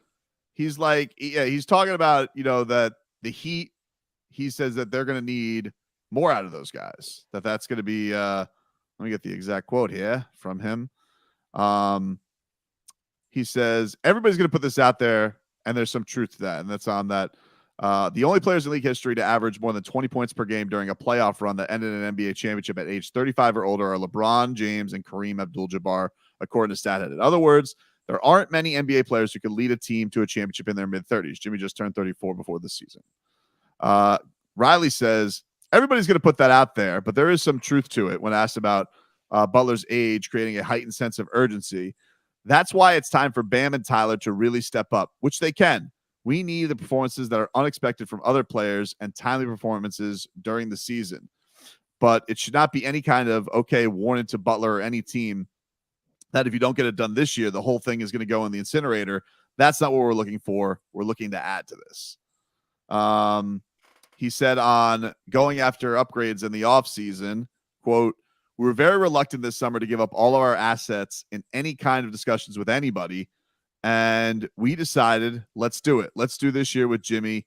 And then we make some decisions from a standpoint of Jimmy and the crew. He's been with Tyler and Bam now going on to his 5th year. So that's where my thinking was, and that's where Spo is also. So, I mean, if you're throwing out... Isn't that what you say after you don't get... Yeah, of course. Okay. All right. Of course. All right, so, like, if there's a reason why he's saying this. Mm-hmm. Of course. It's not because, this is what he chose. It had partly to do because he didn't get the trade he wanted. Now, here's the quote that I have read like 9 times, and I'm very interested in what this means. So he says, we're in the 5th year, Riley said. Jimmy is anxious. We're anxious. But you get to the point where, does it run its course? Not Jimmy, but does the team run its course? When it comes to the championship window, we're at the abyss. I don't mean that in any kind of ill manner other than what it is. When you come to the abyss, you got to get to the other side. The hell are you saying, Pat Riley? I'm going to tell you what that means. What the hell? Wait. You want me to break it down for you? In his own way, he's saying, listen, if we don't get there after this year, there's going to be a lot of changes. It does sound like that, yeah? Yeah, that's what I got out of it. We are at the abyss. He's just saying, because, he's like, he's now seen these 3 guys for this is their 5th 4 year. years. Mm-hmm. We've seen them for 4. Seen them for 4 years. They haven't been able to get over the hump. So how much is Bam and Tyler going to improve to get them over the hump? Or is this their ceiling? That's the whole thing that he's evaluating. The problem is that everybody out there is tied up. Who's tied up? What do you mean? Every other big name player that you would even consider is tied up. There's no other whales right now. There's not. Right. That's why. And that's why I'm a changed man, and so is Riley. We're changed men. There's a couple things that have changed me. First of all, I'm an artsman. I love the arts. Dude, that's not what that's called anyway. Dude, no. It's not called an artsman. I'm an artsman, and I love the arts. I'm very cultured. It's not now. called that. I went to the Met this weekend. It's the only part of New York that I like. The rest of the city sucks. But I'm an artsman. And the other part about being an artsman is I'm not whaling anymore. You have to enjoy the picture that is in the presence and the beauty. And when you stand at the abyss, you need to know, can you get to the other side? Hold on. Shut up, you fraud. The over-under is Christmas. What does that mean? Wow. Before you start kicking the tires. Yeah, I'm not kicking the tires. Yo, my goodness. I'm not kicking the tires. Dude. I'm not kicking the tires. I'm not buying it. You phony. It's gonna be. I'm not buying. Wait, Marcos. Yep. By the time Christmas comes up, somebody's gonna be disgruntled, and Tobin's gonna be all over it. I promise you. This has been your MO for the last 8 years that I've been with you. It ain't never changed. Every time you say, I'm not whaling anymore, within a month, you got your monocle, you got your little pipe, you got your captain's hat, you all hands on deck. It was somewhere where I was walking through the Met Gala, and I was appreciating Washington crossing the Delaware, which I didn't realize was so big.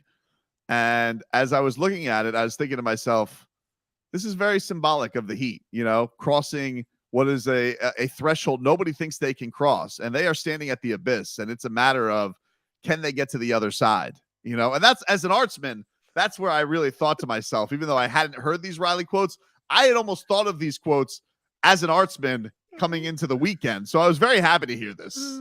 No. Heat are at the abyss. Tobin is at Arby's. Is it the Arby's? Point for Twitter. You think Anthony looked at Pat Riley when he said that and he goes, do you think he just wants a roast beef sandwich? I don't know, but I just know, I have to imagine, this is why we could never do these interviews. Because if he said something like that, we'd be like, what? What? When it comes to the championship window, we're at the abyss. I don't mean that in any kind of ill manner other than what it is. When you come to the abyss, you got to get to the other side. But I'm not going to. Isn't the abyss never ending, like a black hole? Yeah. So how can you get to the other side? It's not an abyss if you can get to the other side. Let's see. The abyss is forever. It says, all right, a definition for an abyss: a deep or seemingly bottomless chasm. Yeah. A wide or profound difference between people, a gulf. Regions of hell conceived as a bottomless pit. Yeah. So you can't get to the other side. No, there is I mean, no other side of the abyss. You can get to the other side. No, you can't. I think you can, dude. What part of bottomless pit? All we need to get to the bottom, we just need Tyler Herro to step up his scoring and Bam to step up his scoring and Jimmy Butler not to age, and we will get to the other side of the abyss. I'm no wordsman, but even that didn't make sense to me because the abyss is like a black hole, never ending. No, I think you're wrong. I think you just read it. Riley wouldn't say that. You just read it. Riley wouldn't say we're at the depths of hell. Sure, he would. He wouldn't Was say this that. supposed to hype me up? I don't understand this. Wait, Tobin said it gave him the goosies. He didn't even know what the hell it meant, but it gave him the goosies. We're at the abyss. The abyss is never ending. I'm scared now. That's what I did. Out of curiosity, I said, hey, wait, isn't the abyss like a black hole? Silly Sauce says the Heat are at the bottomless pit. Tobin has bottomless chips. I love that. Point for. Oh my goodness. Dade South. Stop it, Dade South. Lowry ain't bottomless. Lowry. He said Lowry's an X factor too in this interview. I mean, okay. $30 million you know what? X factor. I think there's 3 or 4 guys that will mean more to the outcome of the season than the big 3, and that's Tyler, Bam, and Jimmy. Those 3 can have their career years, but between Jovic, Jaime, Caleb Martin, Jamal Cain, Lowry, those 5 guys right there, 2 of those 3 guys are going to have career years, right? They're going to have to be, when you get to around December, I would agree with that. They're going to have to be somebody that, we can depend on, like we did with Tyler his rookie year. You're going to need one of those guys. Right. You're exactly. Caleb, we know. I think Caleb, we know. But I think you need, I think out of Jovic or Hawkins, one of those guys needs to prove they can bring something serious to this team. Right. Because that's the only way you're going to be able to do it right now. That's the only There's no way Riley said we're at the bottomless pit of hell. There's no way he said that. Yes, he did. I don't think that's what it he means. Said. I don't think he understood what the abyss was. Yeah, it sounded like a nice Pat Riley. Word. Wait, it sounded like a nice fancy word that everybody been on, especially you dummy. No, you but fell for it. You fell for it. No, and then I'm like, wait a minute, the abyss. See, we all laughed. No, but here's the thing: we all laughed when Pat Riley said there are obstacles. Well, there are tons of them, but there are none. There are no obstacles. There are tons of them, but there are none. And we were like, what the hell does that mean? And then he got Jimmy Butler for nothing. So maybe he knows something we don't. That's usually how the Godfather works. Okay, but still, it shouldn't. Bottomless pit of hell should not be giving you the goosies, right? Like Like, I think you got the goosies because you didn't understand the damn word that he said. That's why you got the goosies. Hard to say. No, it's not hard to say. You just went to the Met Gala. I'm an arts. Yeah, well, I'm an artsman. Yeah, no, clearly you're not an artsman. I am an artsman. Nah, I need you to be more of a wordsman because you know what the abyss means, but for some reason you brushed it off like, oh, we can get to the other side. No, you can't. It's an abyss. It's never ending. But why would he say it then? Because he didn't understand what the abyss was. But Like, now it's quite possible. You know, the old use big words without fully understanding their meanings. You think that Pat Riley got caught up in the air with no timeouts left? Yes. I mean, we just pulled up the definition of abyss. You think that's what Pat Riley meant? No. When it comes to the championship window, we're at the abyss. I don't mean that in any kind of ill manner other than what it is. When you come to the abyss, you got to get to the other side. There is no other side of the abyss. Pull it up. Somebody type in the other side of the abyss. I think you guys were onto something with the Arby's pronunciation because there's a window at Arby's. When you get to the window, you place your order. You got to get to the other side, the second window. This is all just a big misunderstanding. Pat Riley wouldn't do this to us. Pat Riley just wanted the meats. He just wants the meats. Take a break. Back after this.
Game Day Uncensored. Let's go! Sponsored by South Florida Lexus Dealers. Experienced amazing.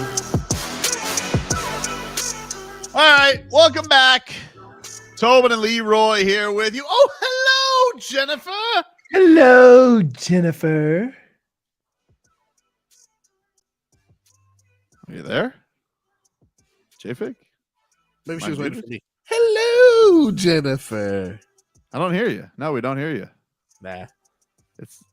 Why are you looking at us like that? We all can Maybe- hear each other? We don't understand starfish. That's what it Are is. you?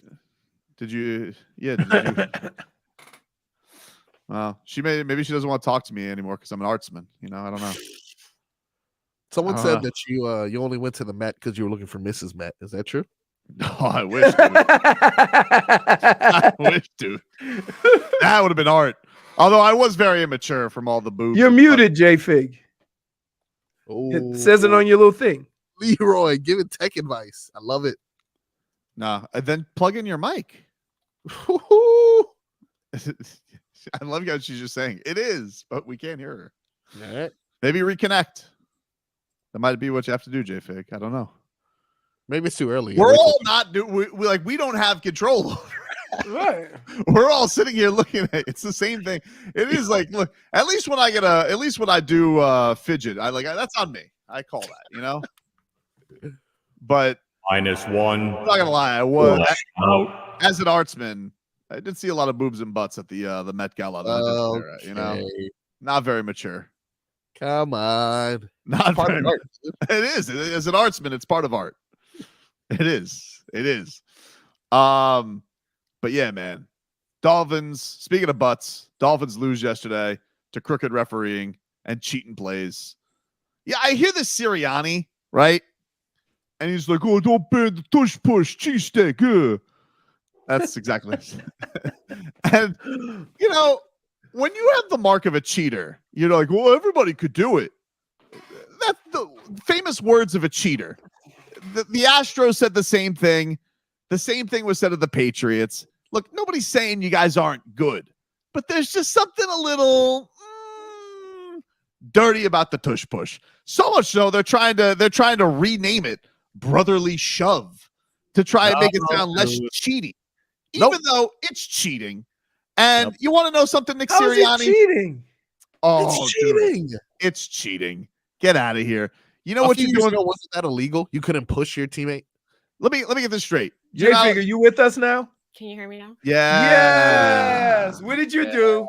What did you do? Nothing. I just refreshed the page. It was It's weird. always what it is. It's always a refresh, you know? That's what they say when you call any tech issues. Hey, have you tried refresh? Also, let me tell you something. You were not at the Met Gala, okay? Yeah. Oh, I was. No, just you at were the at the Met. Met.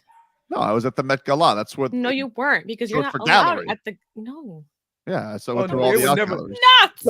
Tobin, I'm gonna tell you like this. I'm an artsman. There ain't no way You're in hell- nuts. There no way in hell they let you in. To the they did let me in for No. $30. That's the Met. That's the Met. Which, by the way, I want to say something about this. $30. You need a whole invite to go to the gala. No, well, I don't even think that's. Do you know at the Met Gala? Did you know that it says suggested price? So what if I just decided it was $3? What if my donation to the Met Gala was just $6, $3 for me and Mrs. Tobes? Then you would have had a better chance finding Miss Met. But like, if they're not allowed to charge me a set admission, it's only suggested. Like, So why'd you Right, pay because 30? this is a charity, right? right. Because you feel guilty, JFig. You know, like the guy, the beatnik who's up there, and he goes, "Yes, sir." And I was like, "Oh, this guy, he's an artsman." And then little did I too would be an artsman. Was he also Irish? No, because he would have. Why just say no? No. That's way different, JFig. That's like Jeeves, very proper, Yeah, like very Jarvis, uppity. like Jarvis from Iron Man. I had a lot of these. I had a lot of these art gala security people. They were following me. I wonder why, redneck. I wonder why. But anyway, so this Nick Sirianni's a cheat. Say, let's follow this guy. He looks like he's up to something, and I would say, yes, he does. You listen to this guy and his punchable face. You listen to him. Punchable face. Yep. You listen to him and you tell me if this doesn't sound like someone lashing out because they know they're doing it. They're getting away with cheating. You know, every first down is 1st and 9. Knowing that if you get to fourth and 1, shoot, a lot of faith in that play because you've seen it, right? You've seen it across the league that people can't do it like we can do it. They can't do it like we can do it. And so I'm making my plug right there. Like, don't ban this play. Like, if everyone could do it, everybody would. Where's the camera? If everybody could do it, everybody would do it. Mm-hmm. Mm-hmm. He's right. Famous words of a cheat. He's right. He's Dude, right. He's not right. That's the same thing everybody said. Well, you think that if you gave everybody the plays that they would execute it like the Patriots? Yeah, probably not if you have like the Cardinals. But if you have a good team and you have something that's a little iffy, should they be allowed to do it? Like the Eagles would be fine without it. It's ridiculous. It's a hokey play. We're not in Australia. You don't have a didgeridoo, Nick Sirianni. It's time to grow up and coach some real football, okay? You want it so much, get a fullback, okay? Get Lusaka Polite out of retirement. That was man's 4th and 1. Not you're scheming. You're scheming for 4th and 1. That's what football is. You're not manning up for. You want to know? You want to know a man? Hey, Leroy, let me ask you something. Yeah. As a man's man, did you ever have anybody shove you in the back? No. You want to know why? Because you were a real football player, dude, not a cheating football player. Because if you needed 1 yard, Leroy Horde would get you 3. And if you needed 5, he'd get you 3. He didn't need someone shoving him in the ass, okay? No way, no how, because that was an honest football player. Not like this fugaziness that the Eagles are throwing out there, this rugby. This is not the football I grew up with, all right? Zonk would not approve. Ridiculous. Oh, if everybody can do it. Yeah, you know who said that too? Jose Altuve. Okay. Oh. He said that too when they were buzzing his nipples. You know who else said that? The steroid cheats. Oh, if everybody got steroids, why doesn't everybody? All right, dude. But if you soup up a superhero, you know what it makes him? Thanos, dude. That's what it makes him. So Barry Bonds was Thanos? Yeah, he was Thanos. With that arm thing on? He was good. No. I am the only Thanos. Nick Sirianni. I'm sick of this guy. I just think like, yeah, man, if you do something better than everybody else, why should you be penalized?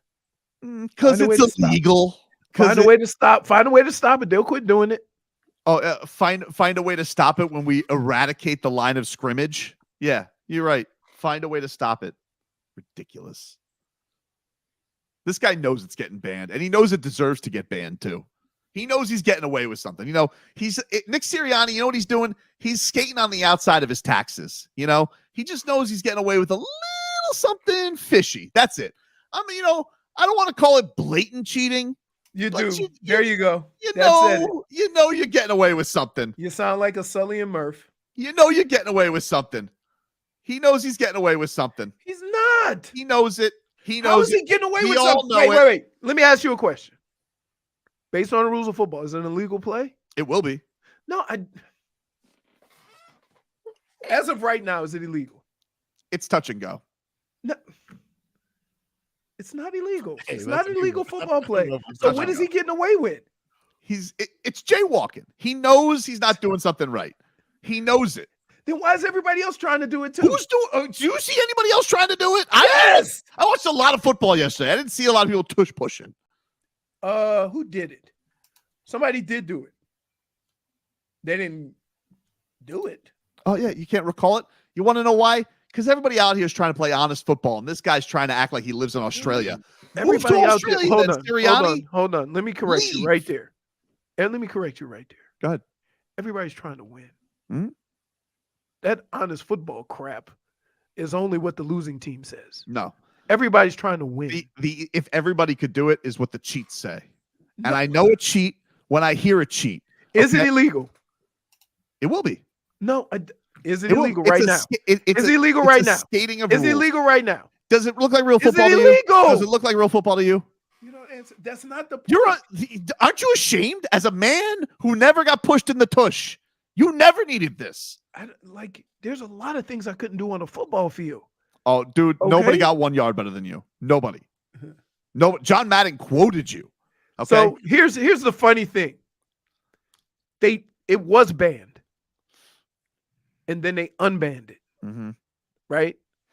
So I was trying to think, and I'm glad whoever put it up, Mm-hmm. because I remember when I was playing. Yep. You couldn't push. Then it became legal. Right. Because nobody was doing it because it was the wide open. NFL changed the rule, not the Eagles. You know what I bet, dude? Here's what I bet. I bet you it's kind of like when Congress has a law expire. Don't bring politics in. It is. It's like when Congress when they try and let a law expire, sweep another. Nobody will notice that all of a sudden owning a pet hippopotamus is illegal. Nobody will notice all of a sudden that now it's legalized, and then all of a sudden we have an exotic animal problem. And the Burmese we had that pythons are problem running when wild. the guy got ate by a cougar. I'm just saying, paid $150 to pet a cougar or whatever that was. If it sounds like I have sour grapes, it's because I do. Because I don't like cheating, and I like. It's not cheating. There were two things that were not on the level yesterday: the officiating and the that tush I agree push, with, and the tush push. No, the tush. It's not illegal. It will be. Like, what do you sound like a sore loser. If they run a legal play, and I hope I do sound like a sore loser. Don't don't put it on tush push. Put it on anything else other than that. Oh, I'm putting it is it a on tush legal push. play that you can't stop. Great. So there you have it. So was Harden's flopping. Okay, that was also legal, and then they outlawed it. You want to know why? Because Because until they do, it's legal. No, but it's like nobody wants to reward trickery, and this is what why they're we doing. can never agree on anything. I was all with you with the officiating. Right. We were kumbaya, holding hands, shaking our fists at the refs, Yep. and then you got to take it one step further, and then I'm out. I'm telling you, Leroy. It's not cheating if it's a legal football play. Is this football or is it? This not. What are you doing? Is it football? Or is it Australian rules football? What are we playing? All right. Does Nick Sirianni come from a land down under? You're being that guy. I didn't know Nick Sirianni. You're being that guy. Good. I'm glad. I'm going to say what nobody has the balls to say because they're too scared about being called a sore loser. I'll say it. Nick Sirianni eats a Vegemite sandwich. Okay. The guy throws a boomerang. He probably has a pet kangaroo because apparently I didn't know an Aussie was coaching the Eagles. Vegemite. Gross. Have you ever had one? Oh, that's got to be on the list. Never tried it. That's got to be on the list. Yeah, I have some. The loser. Wait, the loser has to eat a Vegemite sandwich. It's like bad Nutella. It's going on the dartboard. It's going on the dartboard. Where's the smelling salts, though? All right. Fix it. I'll get them. I'll be. Where's your crop top? Everybody come in. Where was your sound? Oh wow! Where's your phone? Where's your phone? No! It's on its way. Where's your phone? It's on its way. You're lashing out. Uber driver called me. All right. Men, if you're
All right, welcome back, everybody.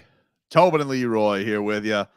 560 WQAM. Take you up until 2 here on the program. Want to let you guys know tomorrow we got a heat wave coming. The defending Eastern Conference champion Miami Heat open their season at the Kaseya Center Wednesday night against the Pistons. And we're giving away a pair of tickets to the game every hour tomorrow from 6 a.m.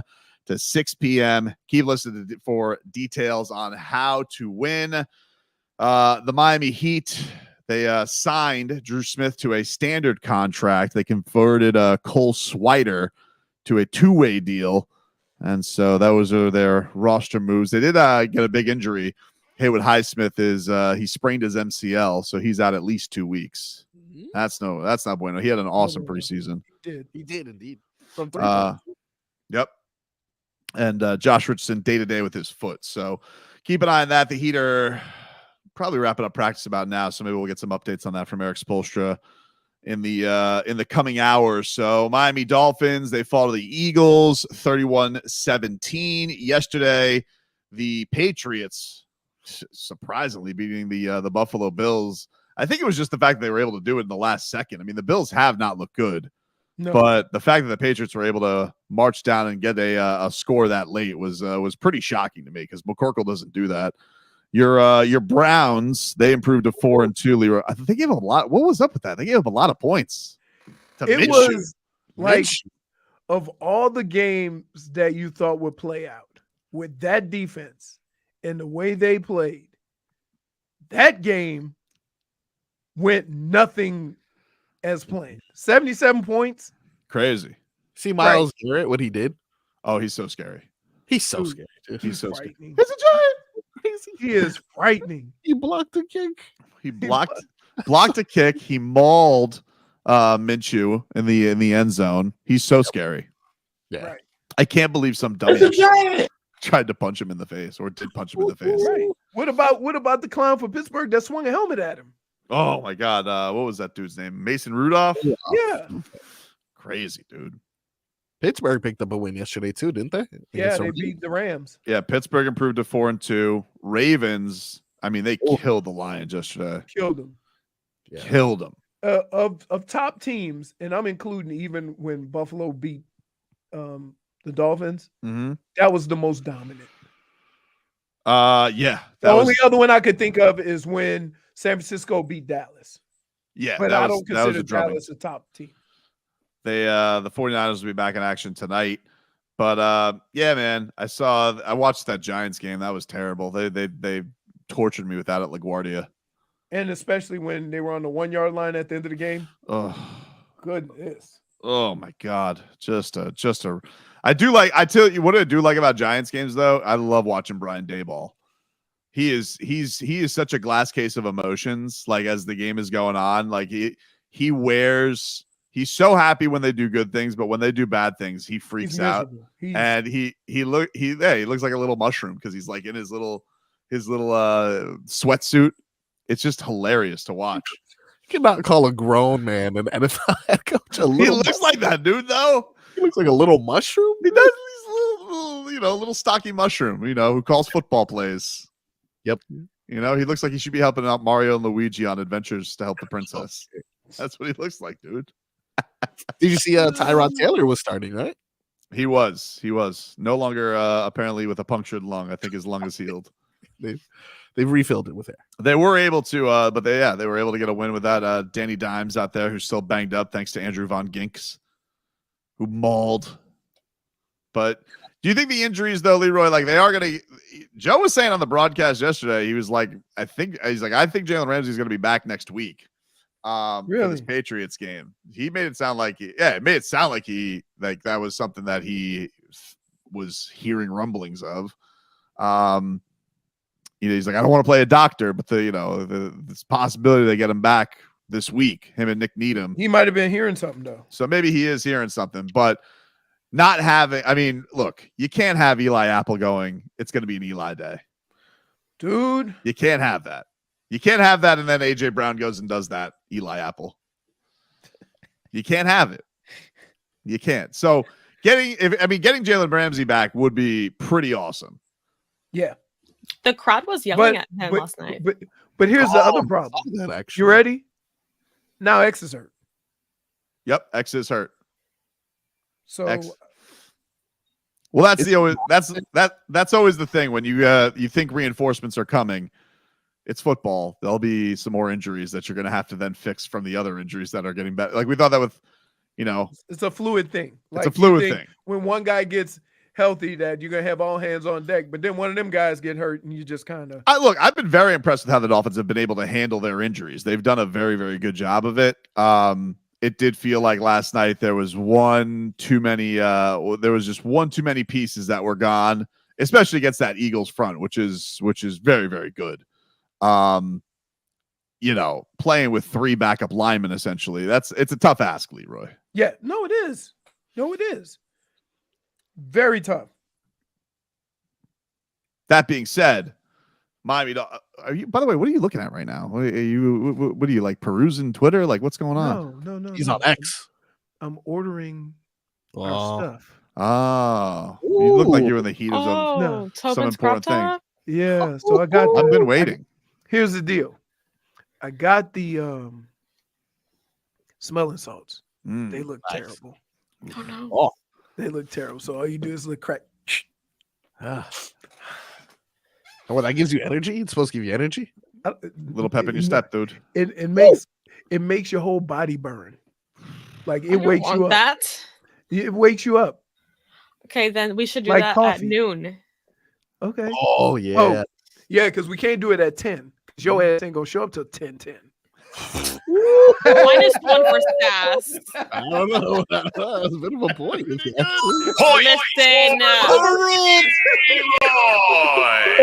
Or I can send it to your house and you could get up in the morning and do one. Maybe you get here a few minutes early. Oh, you should do that, yeah. That was Sassy. Minus 1 for Sass. We'll take a quick break, get you caught up with your headlines, hear a little bit more from Mike McDaniel, and he'll explain how loss is kind of a good thing. That's next.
Gangnam Style. Gangnam Style. All right, welcome back, everybody. It is Tobin and Leroy here with you. Take you up until 2 o'clock here on the program. Here's the problem. Yep. I ordered it. Yep. It's an international product. Okay. So it's going to take a minute. Okay. How long?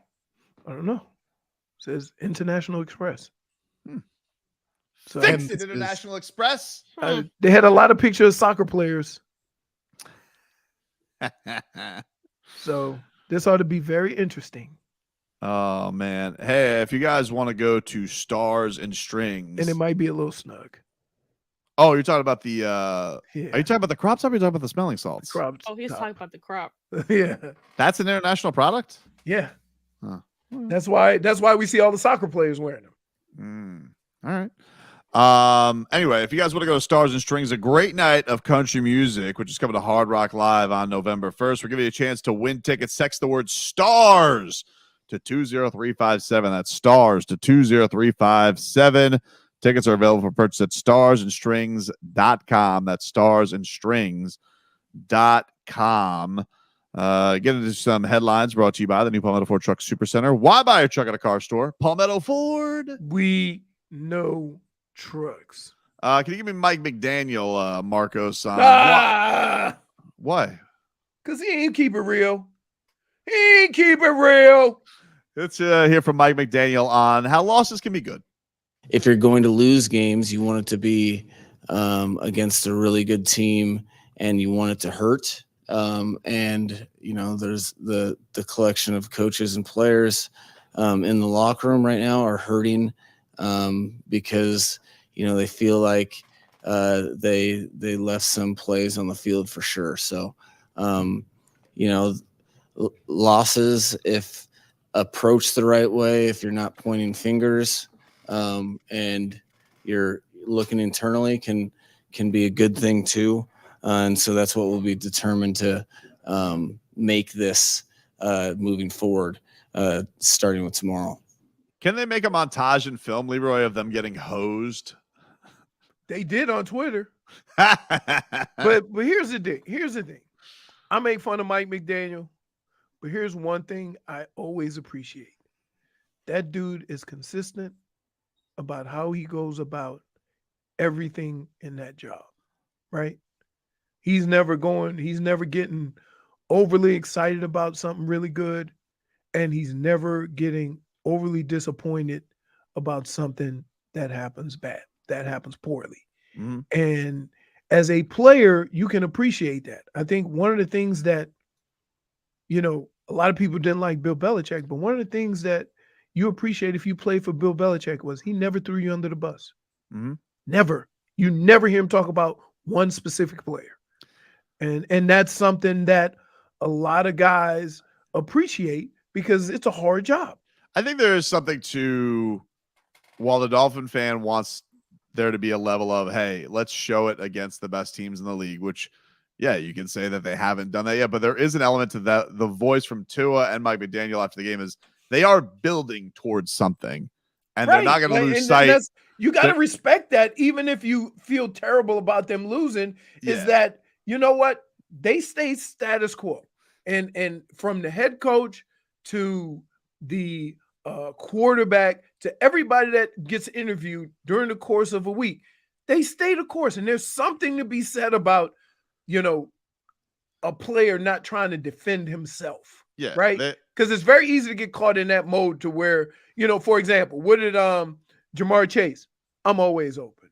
Mm-hmm. Right? Like something like that. You don't even first was the first thing Cheetah said. I'll be better next week. Right? Yep. Like that is that right there. It means that you're building something pretty good because it's very easy, especially in sports today, with all the critical people out there in the media and the fans and it's very easy to go out there and defend yourself. Look, this isn't the old days. This isn't college football where you need style points against the good teams. If you're going to continue to do it, if the Dolphins continue to take care of business like they are, there's probably only just eyeballing it. Don't do it. Don't do it. You're doing it. This isn't a scary. I'm not going to do anything that makes you upset. I promise. But I'm looking right now. I said the Dolphins now have 10 games left. They won't be favored in maybe 3 of them. Kansas City, Baltimore, maybe Buffalo. We'll see. But agreed. If the Dolphins take care of their, if the Dolphins one of those 3 and win the rest. And win the games that they are favored in, which they have shown a great ability. They're going to be in the playoffs. They're going to be probably in a good spot in the playoffs. They're going to be 13-4. So yeah, I get it. You want those signature wins, and I'm going to be fired up in the Germany game, even and the Baltimore game. That's cool, but like they're just getting on the they're in that point where they made the playoffs with this regime last year. The next place is. You want to take that next step of being a consistently good team. They have a very explosive offense. We know this. I'm not because it's not primed and ready by week 7 with a bunch of injuries on it. I think that's okay. I think they still got a lot of growing to do. Here's and can I? You know what I hate about you? Me? If I recall, and you guys remind me, last week. You were on the total opposite side of this with having to beat Philadelphia. No, I said it was a statement game. It wasn't. They didn't make a statement. Philly made a statement. And that statement is we cheat. You play even. Here's what I would say about the Dolphins. That's right. Here's what I would say about the difference between the Dolphins, the Bills, Philly, Baltimore, and Kansas City, right? They're in year 3 of this, and the Dolphins are in year 1, right? I don't even count last year. They had a different defense, right? Yeah, I mean, but they're in year 2 of the offense, I guess. Well, year 2 of the offense, but the defense is, listen, the defense is where you have more questions, right? And somebody said, I don't know whether it was our chat or somebody. Was it you, Marco, said Nick Chubb, Bradley Chubb leads the league in almost sacks. Oh, yeah, that was me. But keep running. Don't dive and fall. Keep chasing him. You ain't getting there. He always goes, close. He's almost had a sack for 2 years. Like, all right. The defense they got toast there at the end, but the defense, I thought, they made some pretty big impact plays. They did. Yeah. They scored the same amount of touchdowns as the offense. Yeah. So I just think that the statement made in this game, because it was a statement game, was the Eagles statement, which is if you're not cheating, you're not trying. That was the statement. But you know what we say about cheating, right, Tobin? If you cheat yourself, then you're only cheating because you're cheating when you -1. Don't finish. She can't take it anymore. Stop it. -1. You know how bad you have to be to annoy JFig? No, I think what Marcos was trying to say is if you cheat the game, the only one you're cheating is cheating yourself. There you go. Mm-hmm. But there's a difference between cheating the game and cheating at the game. When you cheat the game. Go ahead, tell us, Pat Riley. Yeah, when you cheat the game, you're not giving the game everything you got. When you cheat at the game, you're overly trying. You're doing everything. You're bending every rule. You're cutting every corner. That's what the Eagles did. And that's why you're not cheating. You're not trying. Waving at the cameras. Right. Saying thank you to the refs. Right. Exactly, JFig. So laughing with them. The Eagles, they went with yesterday. If you're not cheating, you're not trying. Turning you? Exactly. No, that was just me being very upset watching the game yesterday. She knows. Because if you're not cheating, you're not trying. That's what Nick Sirianni said. But Mike McDaniel's a man of honor, and he knows that if you cheat the game, the only one you're cheating is cheating yourself. So there will be their comeuppance will come one day. It just wasn't yesterday. I'm an artsman now. It's not a word. Also, you can't go to one museum and become an artsman. It's not a word, Marco. Stop Especially when using you're it. when you're looking at the pieces and you're saying that it's Leroy Horde with pads. Right. Or you're laughing at the naked paintings. Like, you can't be an artsman. If you're going, You're supposed to be like, wow, very, very deep. Well, what is a You lover know? of art? I could picture him right now. D, this ain't real. Got no nuts. Just a naked man. Could have done this myself. Well, what is what is a lover of art called? No, I looked it up. It's unfortunately a word. No, An artsman. Yeah. No, hold on. No. Lover of art. I'm an Lover of artsman. art. A what? An artsman, right? That's what I No! thought. No, Back after it's this. called the ace. Back after this. I don't know what it's called. I can't It's pronounce called it. an art. And more Sawgrass Auto Mall Studios.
All right, welcome back.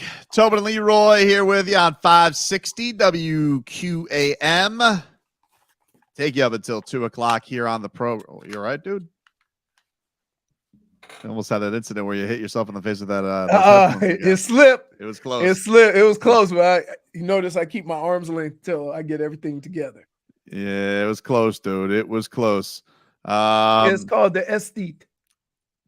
You guys can get to the chat on Miami 560 WQAM. Brady, he says, now they're looking at us as front runners.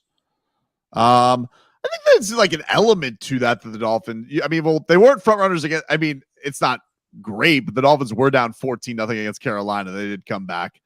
They won that game. They did come back against the LA Chargers. Again, that win isn't looking as good as it did back then, but they had some fight there.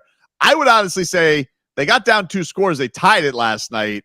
So it's not really front running if you guys even it up.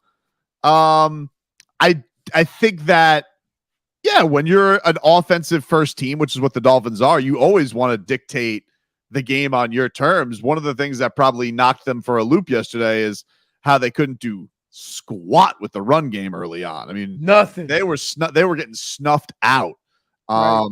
So that definitely is going to throw you for a loop when you got to sit back there and also you have a shaky new offensive lineman in there, and Tua's got to basically zing it to Tyreek and Jalen Waddle the entire time to get any production out of this game, because it took them a while to get Mostert going. I mean, he was a non-factor early on. It was the most uncomfortable Tua's been in the pocket in a while.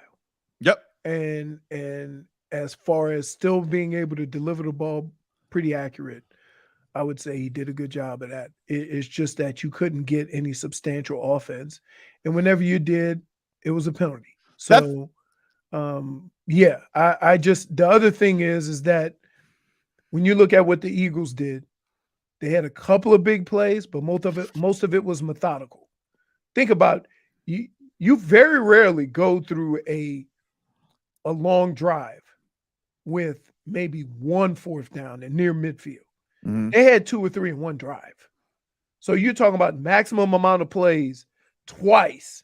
Yeah, it drained you. I don't know what the time of possession was, but it seemed like the Dolphins barely had the ball or the number of plays.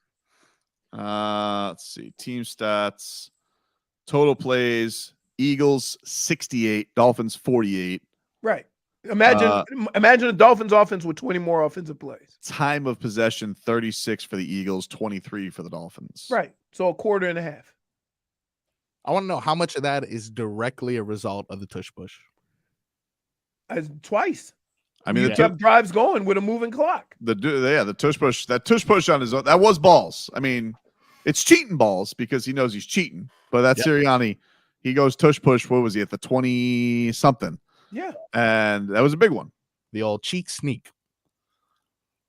I'm not letting brotherly shove get a pass. Why are you even saying it? I'm just not. It sounds like they're trying to make it cuter than it is, which is, hey, it's legal. It's the brotherly shove. It's like, we know what you're doing.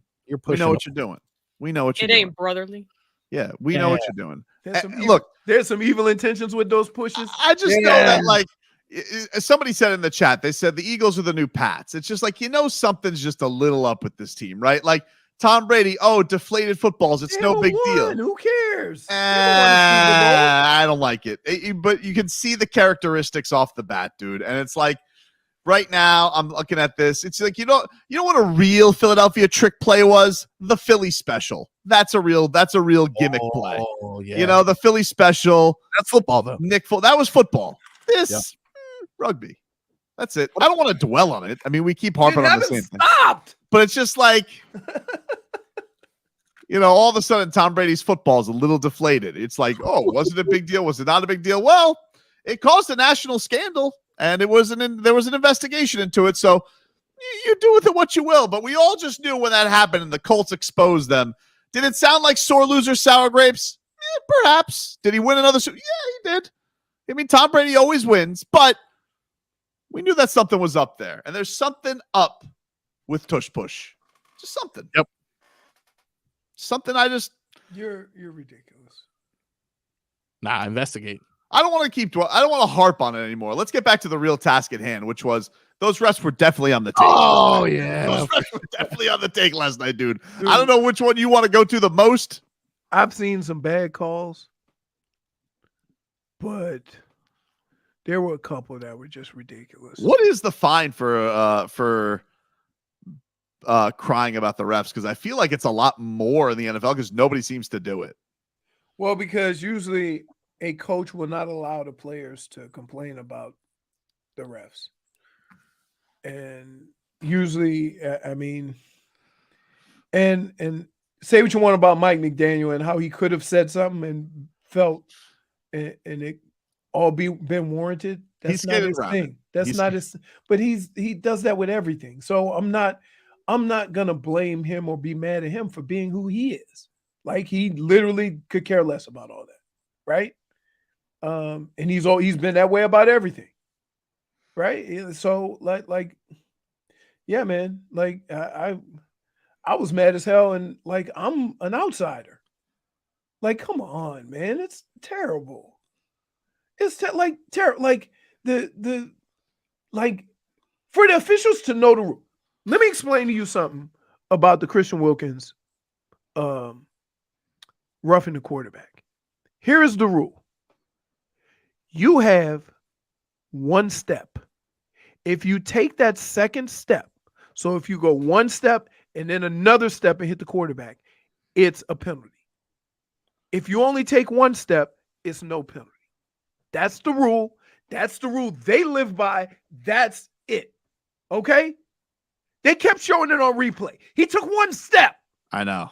So how in the hell can we get past this when we all know the damn rule? There's professionals handling the rule and they screw it up. That's what I have a problem with. Waddle Baby Waddle has informed us that Kyle Lowry, of course, is a Philly guy. This is how he showed up to practice after today. Oh, Really? okay. Oh, I like the way he put his Okay. butt hat over his head. I don't like it, Kyle. Okay? Real funny. -1. Yeah, it's a -1 for sure. Real cute, Kyle. -1. Real cute Showed up. backup point guard. Doesn't what I never thought it's possible, but Kyle Lowry in that photo looks like a child. Does he not? Well, He literally looks like a child. Loves his birds, man. Not gonna. I mean, like, listen, it's not gonna ingratiate himself to the South Florida fan base that's already tired of him. You know who I'm waiting to get back from? Hear from Bernie. Yeah. Yeah, Bernie Me Kosar. too. Bernie Kosar got a selfie with Taylor Swift yesterday for being at an Eagles Chiefs Chargers game Yeah. for no apparent reason. No, I'm gonna find out. I'm gonna find out shortly. I think he's on a plane. He texts me. Call you later. Bro. Connected. I'm like, y'all both skinny. Hmm. You know, I've never known Bernie to have muscles. I just retweeted it for those who want to see Bernie Kosar with Taylor Swift. He's wearing the Chiefs red too. That's what I said.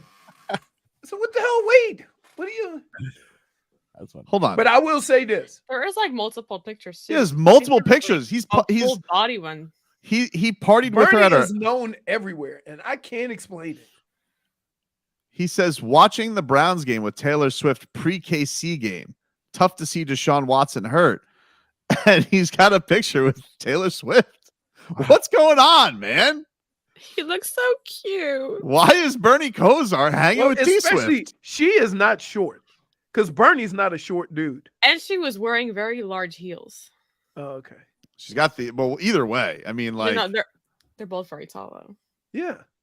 I'm very confused by this. Like 2 breadsticks. Play a little All Right. Oh no, coming up next.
Welcome back, everybody. Tobin and Leroy here with you, 560 WQ. I want to remind you guys, tomorrow it's a heat wave. We're going to be giving away opening night tickets to Heat Pistons at the Kaseya Center Wednesday night, every hour on WQAM. So be tuned in for that and keep on listening. We will have a lot of Heat stuff to still get to. There was a lot of stuff happening over the weekend. Tyler Herro had some interesting things to say to our guy Wes Goldberg. There's some Bradley Beal stuff coming out. We'll save all that stuff for tomorrow. We'll get into it tomorrow. Today was a big football day, but we do have a lot to dive into on the Heat front and all that. So let's get to a little all right. Oh no, my all right. It goes to Miami Hurricanes getting that 4th down stop, baby. Yep, 4th down stop, getting themselves a win over Dabo Swinney, who. You know, I mean, I am not a fan of. You guys know that. I am not a fan of Dabo, and I'm happy to see him lose, and I'm happy to see him sad. I still don't really understand what Mario Cristobal was doing at the end of the game there, but alas, they win. So I will not dwell on it too much. Doesn't Dabo do it to himself, though? The way he's out there, right? Yeah. Like it's like I went into the whole Clemson thing. Everybody was like glad to see Clemson doing well, and then he started talking. Yep, pretty much. Right. Pretty much. My oh no, I mean, it goes to fairness. You know, fairness is my oh no, because what we saw last night was not fair. It was not fair. There was chicanery that was going on all bounds, and I'm not a fan of it. And you can get rid of the canery. My oh no goes to New York City. It sucks. Oh no. That has nothing to do with the fact that your phone is still there, right? Yeah. Well, my erased phone is now there. Oh, they erased it? Yeah, I mean, you can erase it, remotely. Oh, okay. All right. That being said, I will say you guys got to give me some. When this happens, I think that Google, Apple, can we have a couple of exit routes in case I can't get my double security in? You know. Which was funny is that you respond to all the texts, so I thought you got your phone back. Well, I can talk. I can iMessage on my computer. Yeah, but you didn't have your computer in New York. I didn't. I know. That's why I was. But right. I was. That's why I didn't think I missed the beat. So I guess when we started getting texts from you, you were home. Mm-hmm. Okay, I got you. But yeah, I still haven't received text from you. I think he's just confusing the silly sauce that I was texting with your text, Leroy. I know why. I haven't. What do you got, Leroy, for all right? Oh no. So my all right is definitely going to go to the Canes. Like, you beat Clemson, right? And if you're going to get better, there's a few hurdles that you have to get over. One is North Carolina.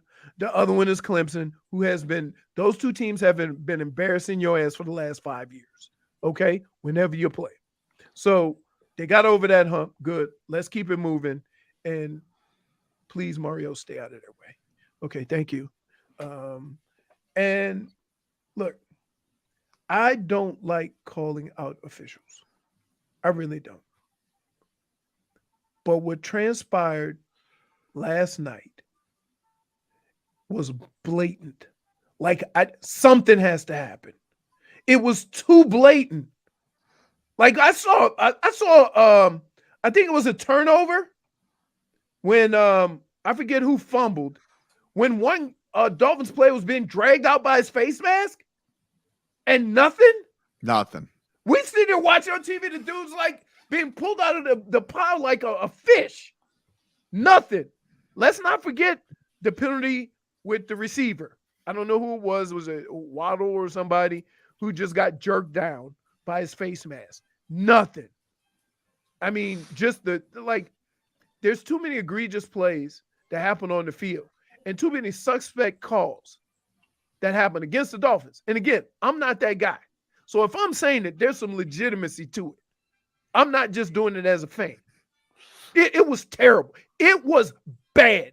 And if the NFL doesn't do anything about it, or at least say they had a bad day, or somebody admit that these officials had a bad day, it's a joke that these guys are allowed to have that job.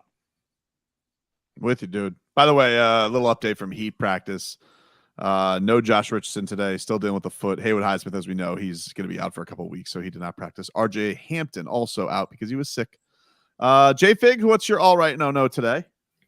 My all right goes to the wonderful Uber driver that called me on your phone. Yeah, this guy's been trying. Like I will give him credit. He's been trying, but the damage is done, dude. I'm not in the state, so.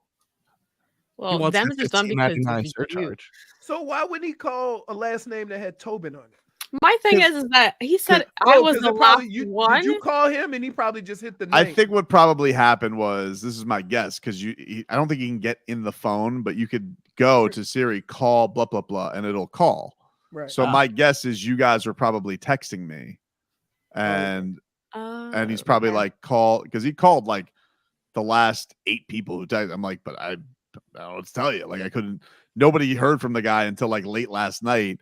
And you should have had. You should have. Wait, you idiot! Whoa. I could have fixed this in 2 seconds. You should have had your wife text him on her phone while you were in town. He then calls back, and then you can go get your phone. He didn't realize he had the phone until I was in the air, Leroy. Okay. Whoa. Okay. Thank you, Take it genius. back. Take it back. I knew as soon as I walked to the hotel on my. Oh no! Hey, I take it back. Well, pipe down. Everybody just thinks they got a solution to everything. Well, you know what, Mohammed, he tried, and I appreciate his efforts. They were very nice. Yeah. Hey, so were the cabbies expensive there? Some yes, some no. During rush hour, they were a killer. Then the other times they were fine. Okay. Wasn't By the way, you went to New York. How was the wedding? great. Wedding was great. Okay. Because I'm like thinking, you went there for a wedding. We heard about this damn wedding. Yeah. Wedding was great. Wedding was beautiful. Tear jerking. Very beautiful. Tear jerking. Did you have the goosies? I did have the goosies. It was lovely. You don't cry at a wedding, dummy. Oh, it was so filled with love, dude. You just you just have a cold heart. Cold heart. Yeah. What? Let him cry at the wedding. Yeah. Tobin didn't cry at the wedding. Unless he was crying about his phone. Did you ever? He had a I sparkle. didn't lose my phone at the wedding. Okay. All right. Or how many drinks did you have before the wedding? Not as many as I had at the wedding. Did any of them have a pink hat?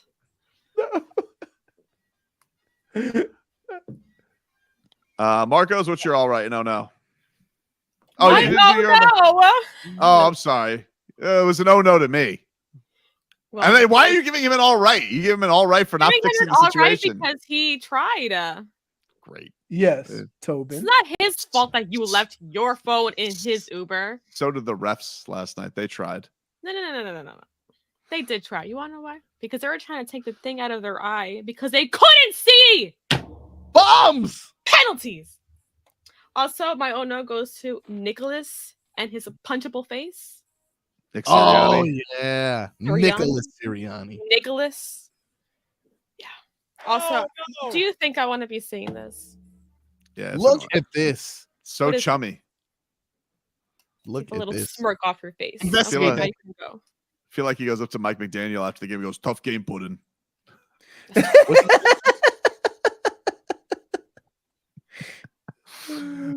What do you got, Marcos? My all right goes to, I'm gonna stick, both of these are gonna be in the fight realm. It's gonna go to Usman and Volkanovski for taking the fight on such short notice and giving their best out there. So they definitely get my all right, even though they both lost. All right. Also, this guy with the wide eye. Come on. Whoa. Come on. He looks Amish. All right. He looks scary. That's what he looks like. That's your take. It looks like he'll say some old Joker stuff. You want to know how I got this eye? Right? Like Joker said, you know how I got this smile? And then right? never really tell you. Smokes. Maybe it fires lasers. No one knows. But my oh no goes to poor officiating. Not only did we see poor officiating yesterday, Tobin, I'm sure you heard about this. Did you see that doctor stoppage that happened during one of these fights here in Abu Dhabi? Yeah, the Johnny Walker fight. There was, yes, and not to be confused with the alcohol. He wasn't fighting a bottle of alcohol. It was an actual man named Johnny Walker this time. There was a doctor's stoppage, and after hearing Dana White's comments following the bout, it may have been a language barrier that forced the doctor's stoppage.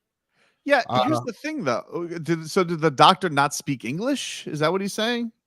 Because Johnny Walker speaks very good English. Yeah. Look, the ref asked him, "Where are you?" And his response was, "In the desert." Apparently, that wasn't enough for the doctor to clear him for the rest of the fight and ended up stopping the fight there. I don't know. I think it was early because you're typically supposed to get 5 minutes in situations like that. Yep. It's a bummer because it seemed like that was going to be a good fight, and you don't want it to end on illegal knee. Illegal knee is a very annoying thing that seems to cause a lot of this because it's a very ticky-tack. You know, is your hand down? Is it not down? Is his knee down? Is it not? So it's a tough in-between foul, but you know, what are you going to do? I think they'll probably run it back pretty soon. But that was annoying. That was probably going to be a really good fight between Magomed Ankalaev and Johnny Walker. It is amazing, and I'm gonna say this. Everybody's gonna agree with me. It is amazing how you have never gotten a fight game's name wrong, but you can't say transition. It's baffling, baffling. You're not wrong. I mean, I can't say you're wrong. Anyway, shout out. Fun weekend. New York, your city sucks. So Wednesday, we are definitely doing the smelling salts. Oh yeah. Oh yeah. So Wednesday. And then yeah, Marcos, I'll see you tomorrow, buddy. I don't have these kids are going back to school. You're not sick. You're not that sick anymore. Wow. I can tell. Lashing out, dude. Wow. Well, because I feel like when you get off this show, there's going to be some negotiating. You're like, Dad, let me talk to you for a second. Look, I know how you feel about swearing, right? Mm-hmm. And I know that mommy really hates swearing. But how would you feel if I told mommy you taught me a new swear word? Okay. Yep. Yeah, we're staying home tomorrow too. We'll talk to you guys tomorrow. See ya. The old use big words without fully understanding their meaning. I mean, the old love to let a fart linger in church. You know, the old love feeding duck. The old do like pureed food, though. The old love to come back. I'm gonna go with JFig on this one. I'm gonna let her take lead. Liar! Okay. You don't believe that? Bye. Hope you mother have a good day.